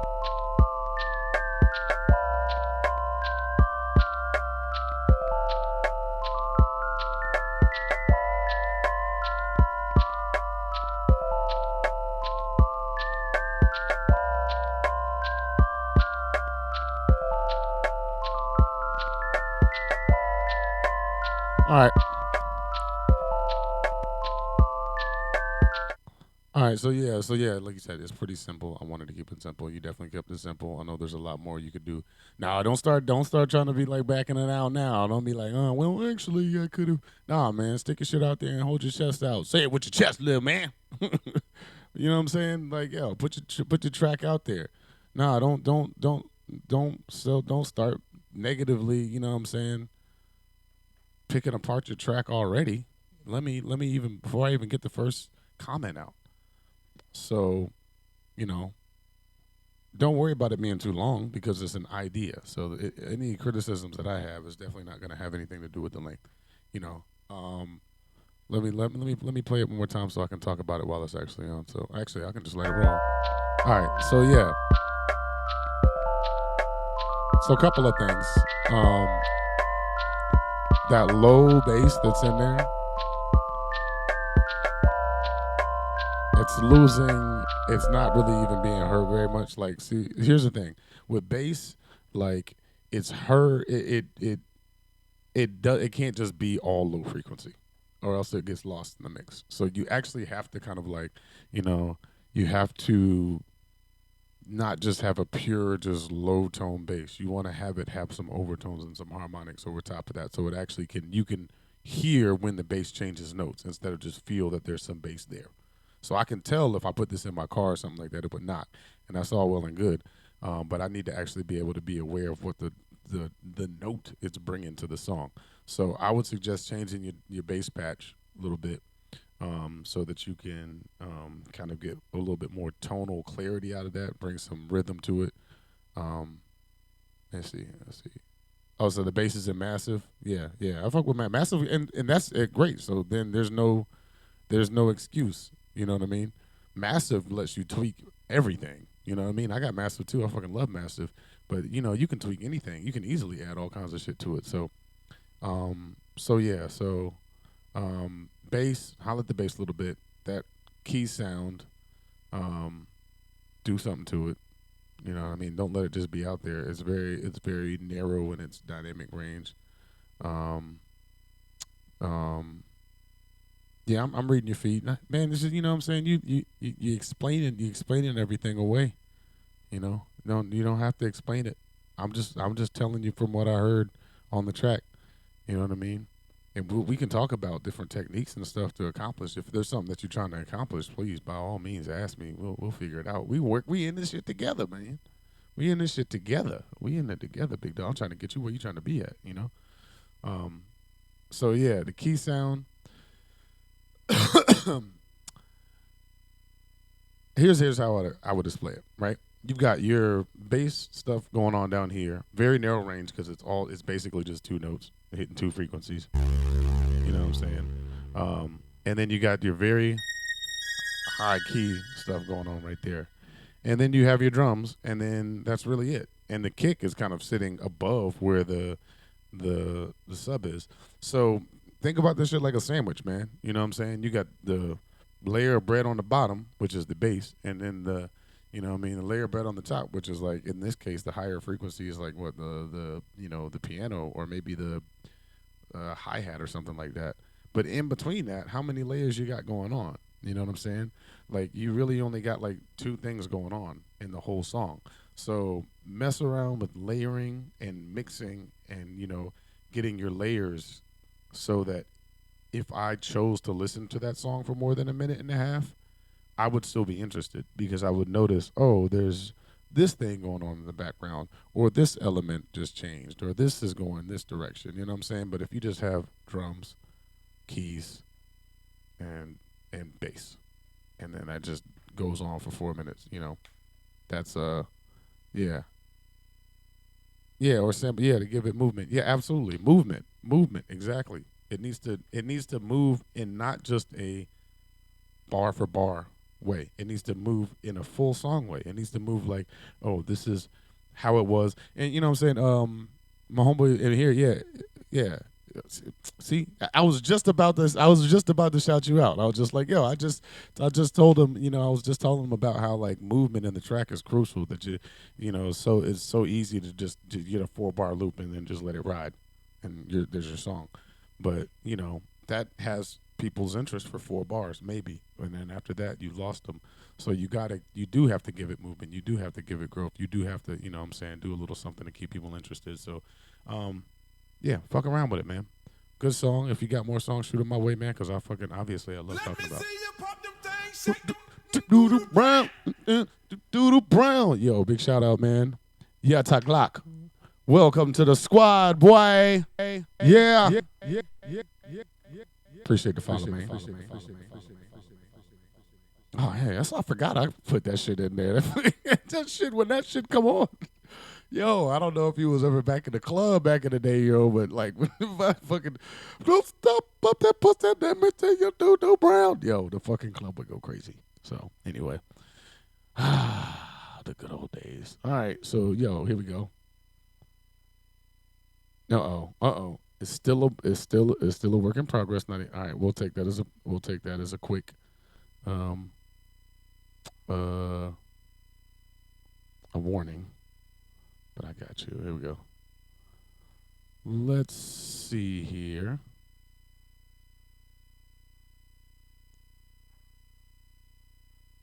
Midnight Shine.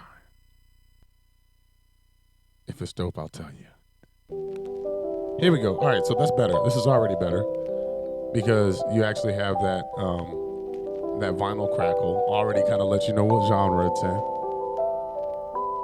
Hey, what's up, guys? It's your girl, Mad Fab. You're locked into negative. Okay. I like that. That shit was interesting.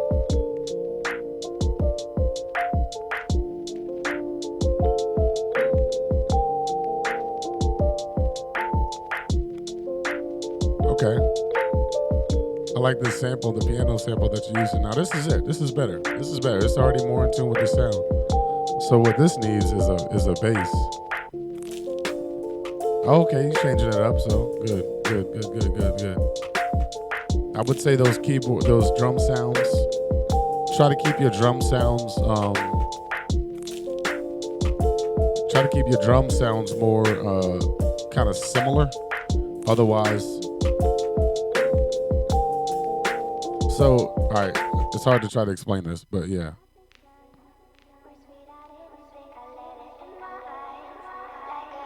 All right, yeah. So let me try to explain what I was trying to say.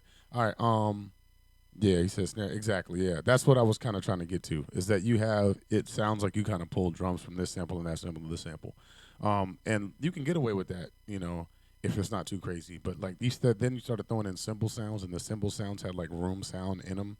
So then it's like, let's say you have a snare sound that's like a mono sound and it's very narrow, but then you have a fucking cymbal sound that's like in stereo. It just doesn't. You have to keep them at least, cohesive. Otherwise, it just sounds a little bit too sporadic. But this one, I like this one better than the last one. For sure, it's more. You spent more time on actually making it all kind of like come together, which I appreciate. And doing a little something on, and from Pro Tools terminology, is doing stuff on the master bus. In other words, right before it gets sent out, you're doing. Yeah, exactly. Yeah, man, see, man, god damn, like, yo, you know exactly what the fuck is up. You're like fucking assistant, damn engineer over here, dog. My man, let me figure how to. FT Shiloh, is that how you say your name? FT Shiloh, is that the best way to say it? But yo, you fucking holding it down, man. Like, yo, he knows exactly what the fuck I'm talking about. Bussing it down means that like you kind of take different tracks and you kind of glue them together into a stereo track. So for instance, um, um, yeah, don't load me up now, man. You know what I'm saying? Come back when you got more shit that you wanna, what I'm saying, you've worked out and tried some new techniques. Like I said, we in this together. I ain't going nowhere. I'm gonna be up here. If you haven't already subscribed, please do that, because what I'm saying, so that way you can know when I'm on. I'm always trying to take new tracks. I'm always trying to listen to people's feedback. So yeah, go ahead and, like they say on YouTube, smash the follow button, smash the follow, smash that like button. Yeah, I ain't about that shit, but please do, for real, like for real, do follow, because that way, what I'm saying, you'll know when I go on, and you can send me tracks any fucking time, man. I love talking about music. This is my life shit. You know what I'm saying? Cool, cool, cool. All right, let me get into this, and when you send that shit, I got you. Yeah, when you send that shit, I got you. Let me get this strings laid down.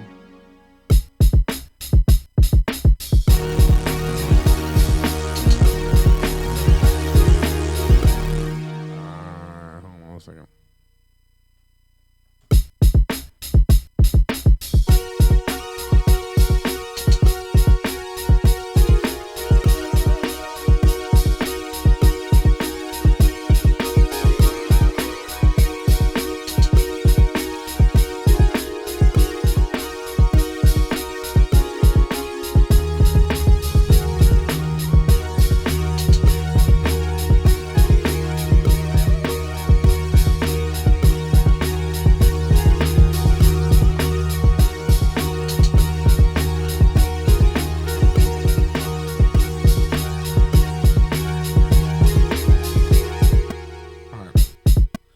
All right, bet I got you. I got you for one more, big dog. I got you for one more. Let's do this one. Let's go. Let's go.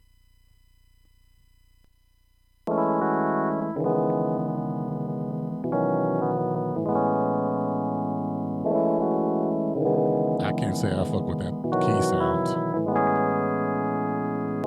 Forgiveness starts here too. Forgiveness liberates the soul. I'm gonna give it a shot. It removes fear. That is why it is such a powerful weapon.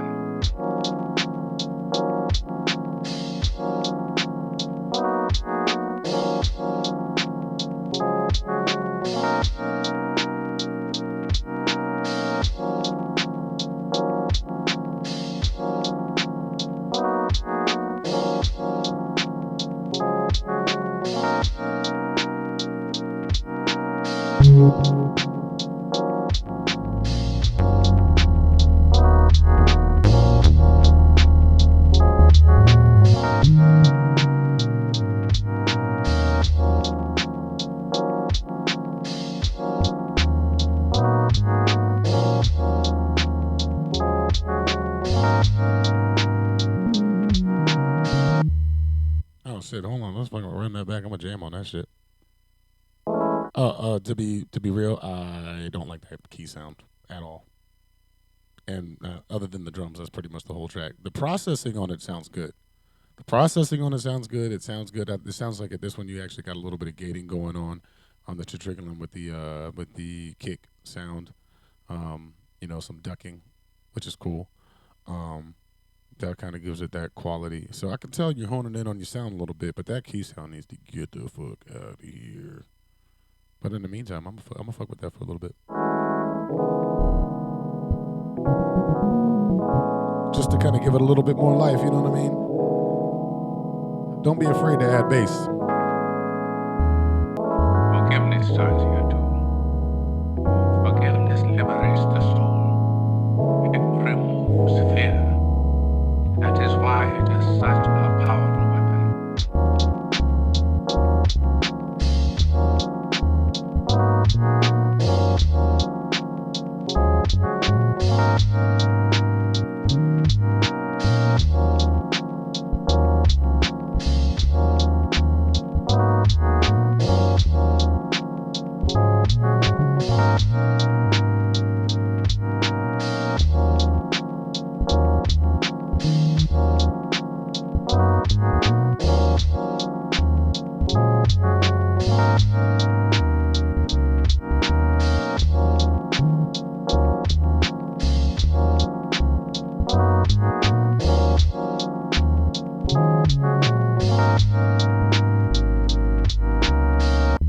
Yep. Just doing a little bit of bass gives a life to the whole other track. You know what I'm saying? Yeah. Yeah. Exactly, yeah. So you do that. You know what I'm saying? You do that. That's yeah, you got to fucking put some bass in there. You gotta that's what gives it life. Otherwise in the same way that you think of shit like in the same way that you think of like chords as being notes layered on top of each other. Think of rhythm. Why don't you give rhythm the same treatment? You know what I'm saying? You do have the drums kind of giving the foundation of the rhythm. You know what I mean? That kind of is your core, and then what's on top of that though? You know what I mean? That's one dimension. So you got one dimension of having your drums, which is basically giving you your square little box that everything is kind of fitting into. But if your elements, if your chordal elements, if your keys and stuff are just basically just, chords that are coming in every once in a while, that's not really bringing any rhythm. That's all just sitting in the box. But if you have like an actual bass sound or something that's like playing around, dancing around, giving it some swing, doom doom doom doom doom doom doom doom doom doom doom doom, that's the bounce. For me, the way I manifest that shit and the way that I kind of tune into it is I make my body do what I want someone else's body to do. You know what I mean? If I want them to kind of like,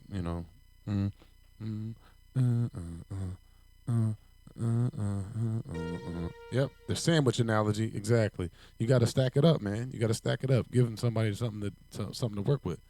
You know what I mean? So yeah. Feedback, my man. Yo, I got you, big dog. I got you. Man, we chilling right now, man. For real. And let's see here. I got you.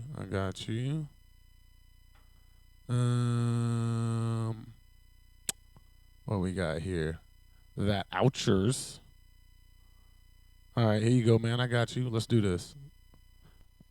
I'm gonna let you know, dog. I don't hold back. You'll get good feedback, but it's gonna be honest. Hell, I like you. You can come over to my house and fuck my sister. You little scumbag! I got your name. I got your ass.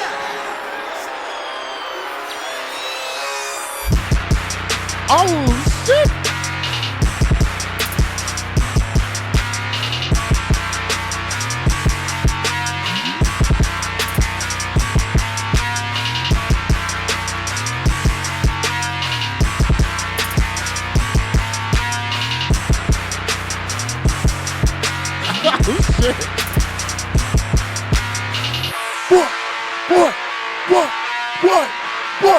What? Let's go!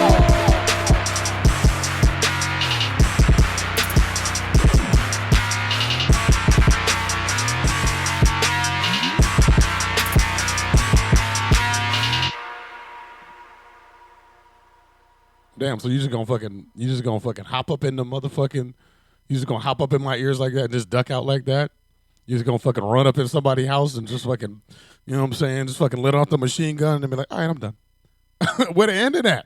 Where the end of that? You know what I'm saying? Yo, so first off, yeah, I think you could tell from my reaction. I was, you know what I'm saying? Yeah, it's a dope work in progress. Absolutely. That's just dope.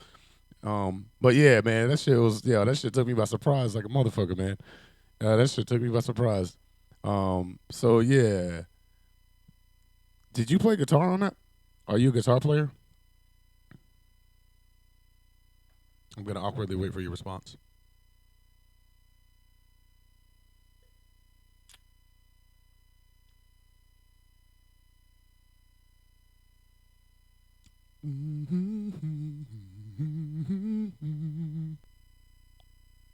Okay, it's a sample. So yeah, that's man. The reason why I asked is because I was gonna ask like how you get that guitar to be so like choppy and kind of stylized. It's a dope style, man. Overall, all right, I'm gonna try to structure my feedback in a more productive way because you got my actual reaction, which is cool. Here's your overall. It's dope. Go ahead and build on it. Um, it clearly has that trap drum sound, and I can tell that a lot of that has to do, um, you know what I mean. A lot of that has to do with what you already had in the box. In other words, like it seems to me like a lot of those drums, the work was done for you. I don't think you like spent a lot of time programming them drums because of the amount of like kind of repetition that was in there. So I guess maybe that'll come when you kind of work on it for a little bit more. But you know, again, vary it. Like we talk on this shit a lot of times about movement. Make sure that it actually grows over time. Because basically, once I had that first drop, I had the whole song. Um, and so take that idea, do something more with it, add some more dynamics, some more variation. He said that the guitar distortion has a little bit too much treble. I mean, I think that if it was sparing, I would be okay with it. It didn't really blow me away too much. I would have been all right with it. That's a preference kind of thing. But yeah. I mean, yeah. Just don't, you know what I'm saying? You just fucking kick somebody's door in right there with that shit. You know what I'm saying? It was just like a random sample that I didn't know where that shit was going, and then you just fucking just showed up at the fucking door like SWAT team with the damn, battering ram and shit like that. So you fucking knock everybody's doors down. A little bit of transitional elements, things like some swells or something like that. Just some shit to kind of bring it in. You know what I mean? Would be good to kind of ease out and stop things from looking so blocky. A lot of times now, the way that we got our DAW set up and shit, you got this block, that block, this block, that block. But you need to kind of find a way to merge them blocks in between each other so it's like, some reverse symbols or some fills or some shit like that to kind of build it up so you're not just fucking hitting people with blocks and blocks and blocks. But overall, yeah, again, the fucking beat is dope. That's already fucking given. The drum sound is real tuned in to what everybody's fucking with right now. That fucking pitch varying on the 808. I love that shit. I've never been able to really do it real well. But I'll check this out. Yeah, let me check this other one out that you got real fast, man. Let me see if you fucking just, knock the fucking door off the hinges this time, just straight out the box. Let's see what you got, big dog. Yeah, 808 slides. That's what I meant. Yeah, I'm not very good with the terminology. I came along after trap got cool. I mean, I came along like before trap got cool, so my shit was kind of what everybody's doing now is coming back on some lo-fi shit. That was where the fuck my head was, and that was what I was like really focusing on all the time. So I'm not very well versed in the terminology of trap shit. I mean shit in a very respectful way. Like good shit, Here we go.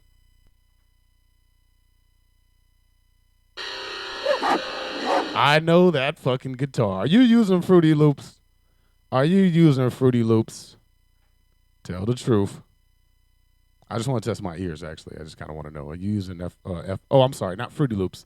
FL Studio. Yes, you are, big dog. I know motherfucking FL Slayer the second I hear that bitch come on.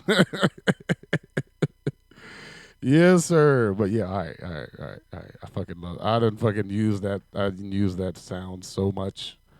All right, let me get back to it.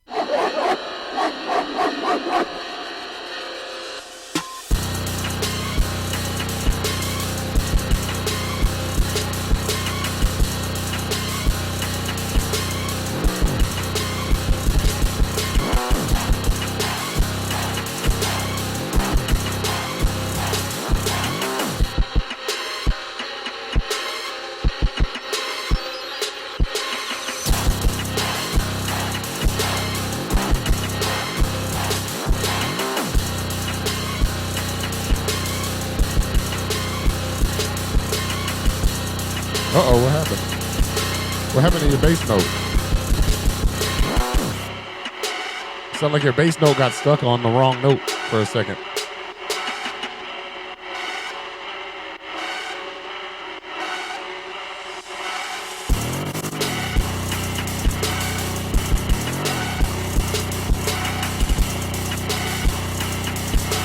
You kind of lost me on this one, yo. Yeah, so you lost me on this one because even though it's hype, even though it's live, you still gotta kind of melodically be able to kind of stick it all together. You know what I'm saying? And that one lost me. That one, there's a effect that you got going on. It's a stereo kick. I think what it is. I think you have a stereo kick that you're using, and it has a real wide stereo image, and that sample on that kick is throwing a lot of the other mix off because typically you want to keep your fucking kicks like not stereo, because then it takes up all of the stereo image when you start with trying to fuck with pan and shit like that. Everything that you have, not everything, but a lot of the things you have in the high frequencies are really melding together a lot. But I would work on layering. I would work on gain staging. I would work on making sure that you have an established understanding of where you want things to set in their dynamic range. So I remember when I was in school, we did this thing where we had to plot out all of the different instruments that were going on in a song, and we had to basically kind of graph them in terms of their volume level. And that just kind of helped us to build our ear out so that we could understand, okay, typically the kick sits here. Typically the snare sits here. Typically, you know what I'm saying, different elements fit in different places. And now they can come and go in and out of those places depending on how they want to be musically, presented. But that, that's kind of like your musical choice. But overall, a kick, a snare, a hi-hat, your chords, your guitars, those kind of all sit in specific dynamic ranges and specific pan ranges, right? So stay away from stereo kick samples. Snare samples can be stereo, but those are typically in the middle and mostly mono, and that threw me off. Second, musically, it's like two different songs happening there. So you lost me on that. And like I said, you saw how my face turned out because it sounded like you were fucking around with the 808 and you were doing the 808 slides or whatever, and then it just sounded like it got stuck on a note, and that note was not a good note. So fuck with that one a little bit more. It ain't bad, but it ain't a hit. So fuck with it. But that's opinion shit. Again, man, we fucking with music, man. This shit is not a science, it's an art. So let's not get too caught up in this whole shit thinking that, we got the sauce or we got the fucking mix or we got the answers. You don't have the answers, Sway. Okay? You don't got the answers. You just got opinions. And I just got opinions. I don't have the answers. But I can just tell you from my experience what works for me and what don't.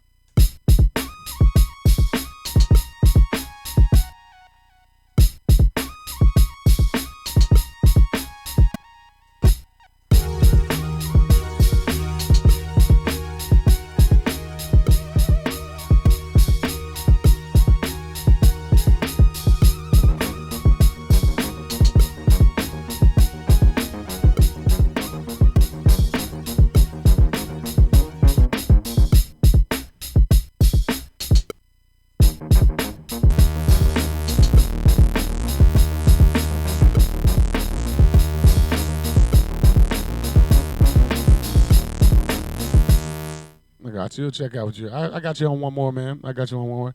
If you haven't already, make sure you get that follow, man. I want to get that. I want to get that. That don't stop. Pop that pussy. Let me see you do the brown. You'll hear it if you follow. You'll hear that shit. But you know what I'm saying. Go ahead and hit that follow shit so I can hear that. Fucking I can bounce to that. Oh, you already did. I missed it. Then maybe you did. Maybe you did. I just fucking missed the fucking.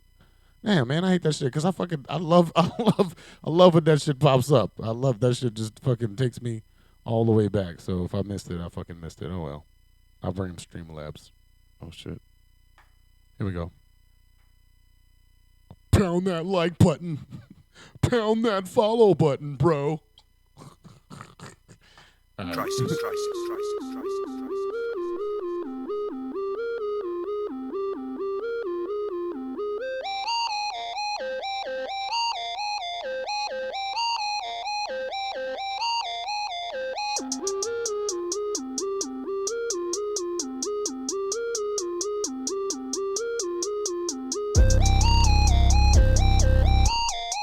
Do you know what the most frightening thing in the world is?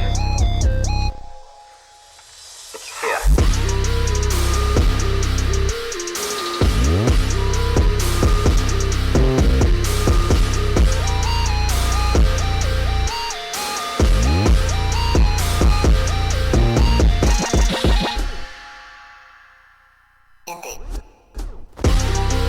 Okay.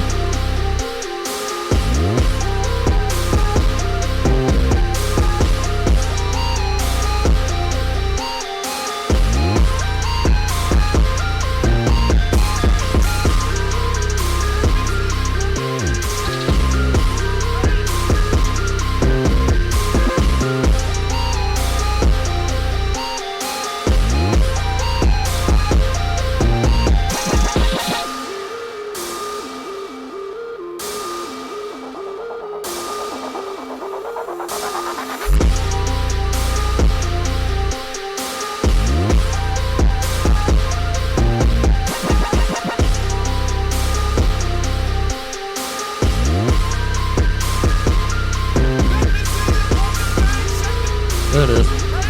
That's the shit I wanted to hear.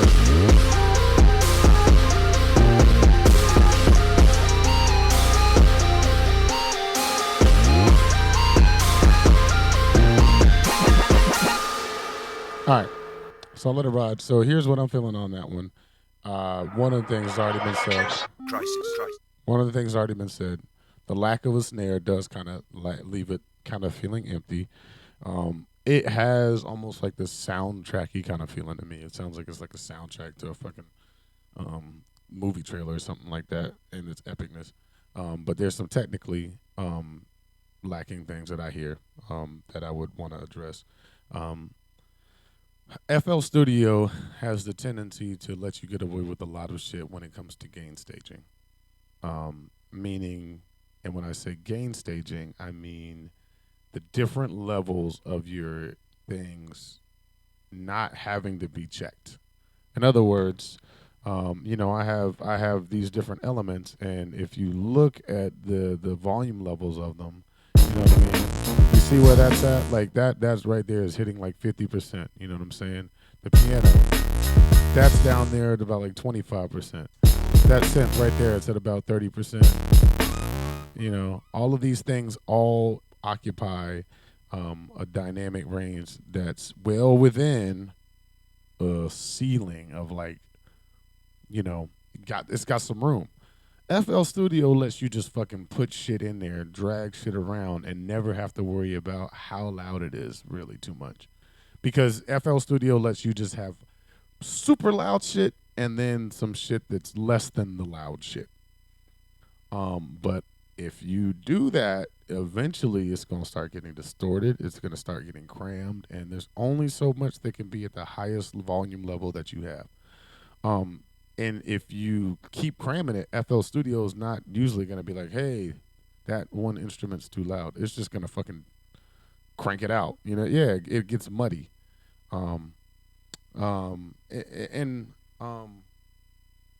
You can get by with that, or you can control that. And you can decide what elements occupy the loudest dynamic range And it sounds like you need to make some of those decisions to decide which ones are going to be the loudest ones, and not just kind of let that shit just kind of be this uncertain range of just super fucking loud shit at the highest dynamic range. So if you want feedback on your mix, I don't think that that's a very good mix. I think it needs some serious dynamic checking. As a musical song, though, I mean, it's got a feel, but it's one of those things that it would sound so much better if it had some gain staging, some good mixing, some volume, checking the volume, and just also space, just adding space to some things. I can tell you got some samples that have, it sounds like the samples already have like reverb in them. Sounds like you got like maybe like some cymbal like, man, I mean, I could be wrong about this, but it just sounds like you have some samples in there that are giving it that quality of having space. But that space needs to be another one of those things that you control. You need to decide what things have a lot of reverb, and what things don't. You know what I mean? Do you want your snare to have a lot of reverb? And if so, how much? Do you want that guitar to have some of that reverb? And if so, how much? But when you kind of sit yourself in the position where your samples already have the reverb in them, and they decide where they're gonna fit on your song. Let me see you pop them things. Doodle Brown, Doodle Brown. Yeah, big shout out to Jonah BK. Appreciate it, my brother.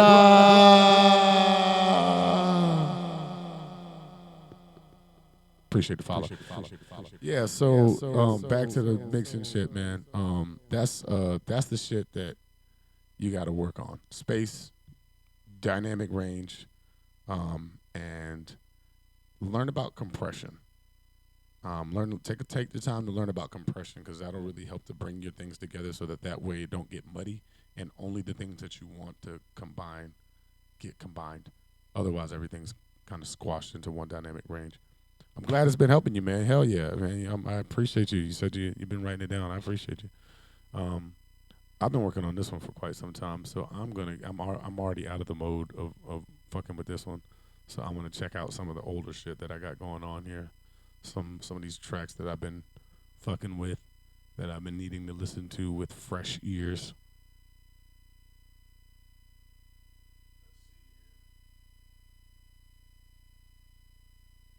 Let's see what this one do. Oh, this ain't even really got no shit in it.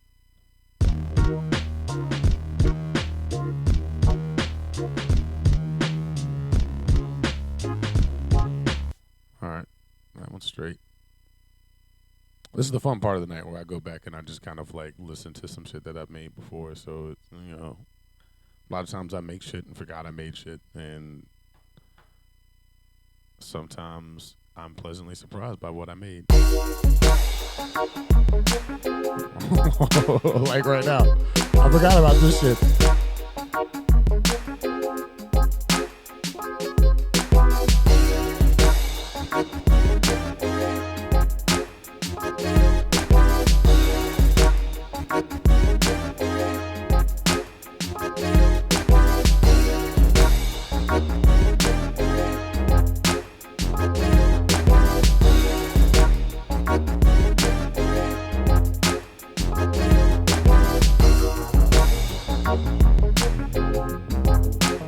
This is kind of on some R&B shit.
You ever just open up a project and it's a kick loop?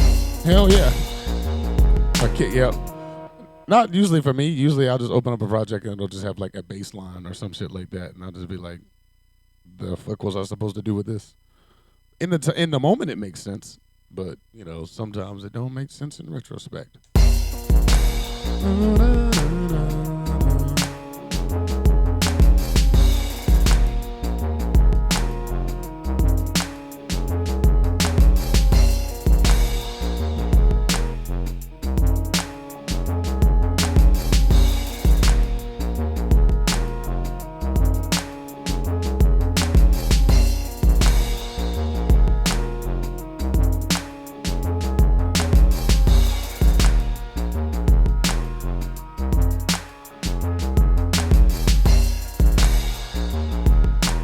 This shit kind of remind me of that Beyonce song.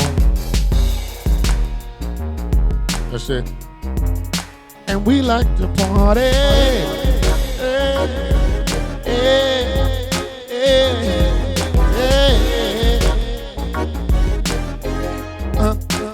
We like to party.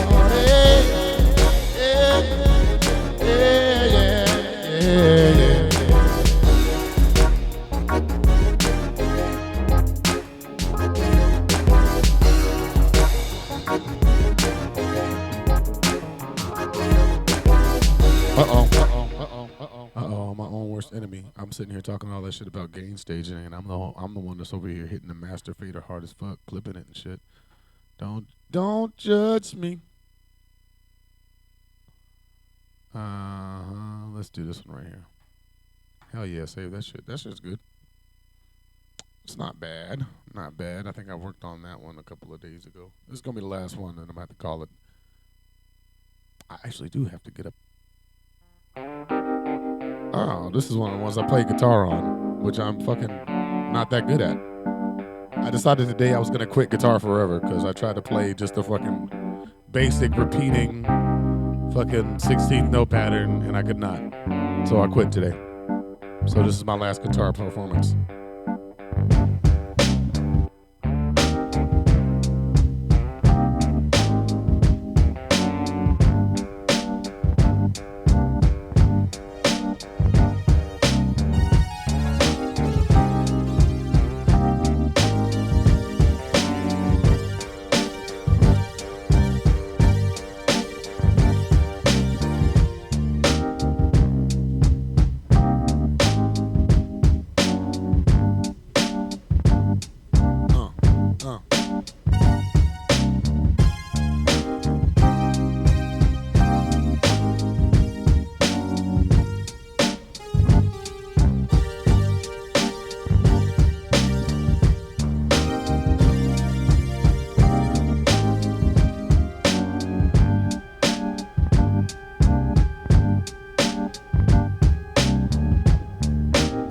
Yeah, this one's low key. Let's lay back. I can fuck with this one.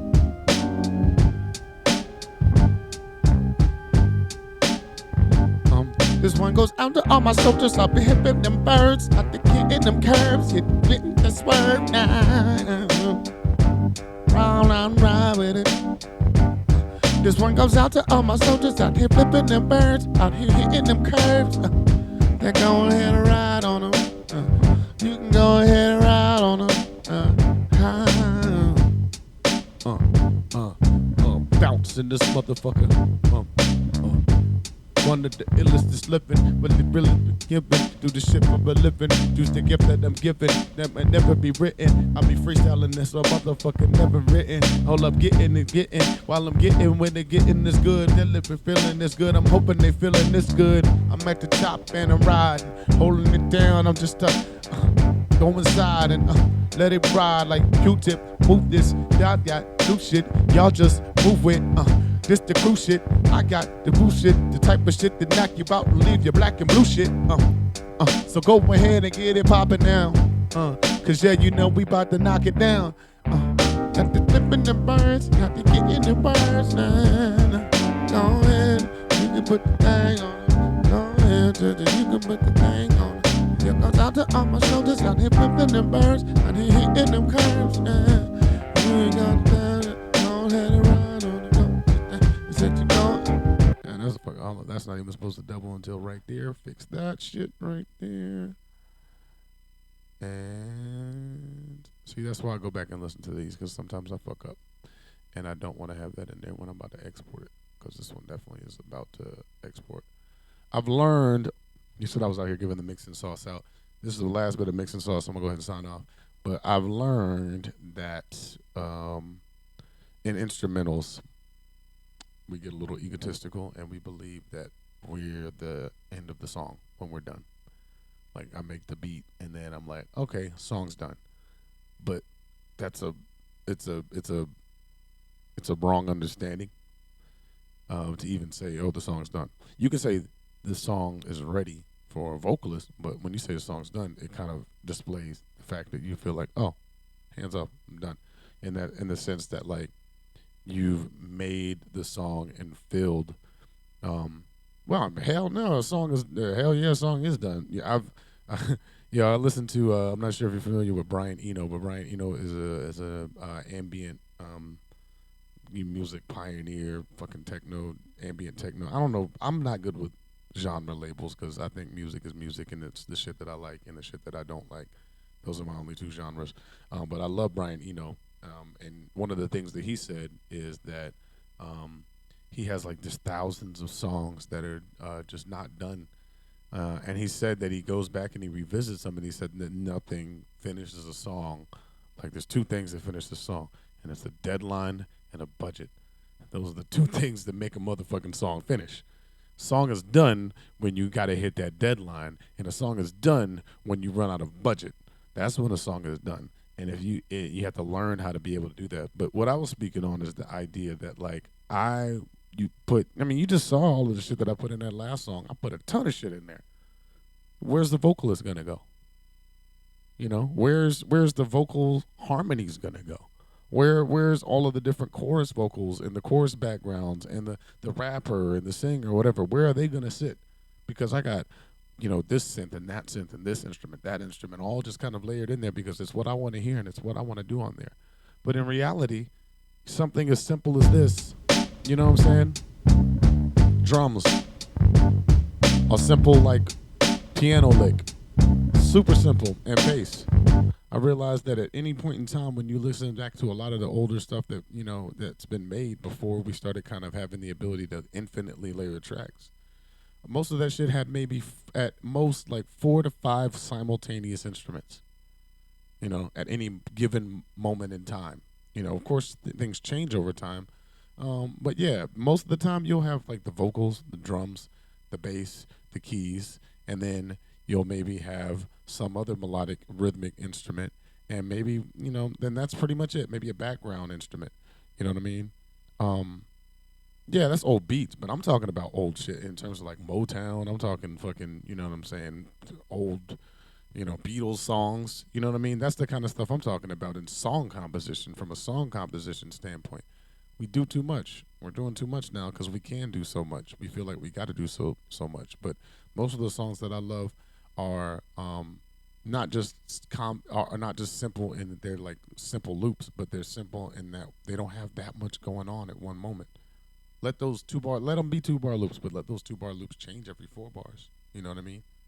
But that what's in those 2 bars is only like a few things. It's only keys, bass, drums, a couple other things. So anyway, I'm rambling. You know what I mean? But what I'm just trying to get to, and the takeaway for me, and this is just a lesson I'm learning, and I'm saying it out loud because I want to remember it my damn self, is that just because I'm the producer doesn't mean that I own the song, and I have to leave room for the vocalist. And I can't do that if I get so swept up in what sounds cool to me that I forget that somebody else has to have room to live in that. Otherwise, it just is going to be a beat that sits on my hard drive for the rest of my life. So that's my takeaway. And with that, man, FT Solomon, you the fucking shit, bro. You are my fucking, you know what I'm saying? You my fucking, you like my bro dog right now.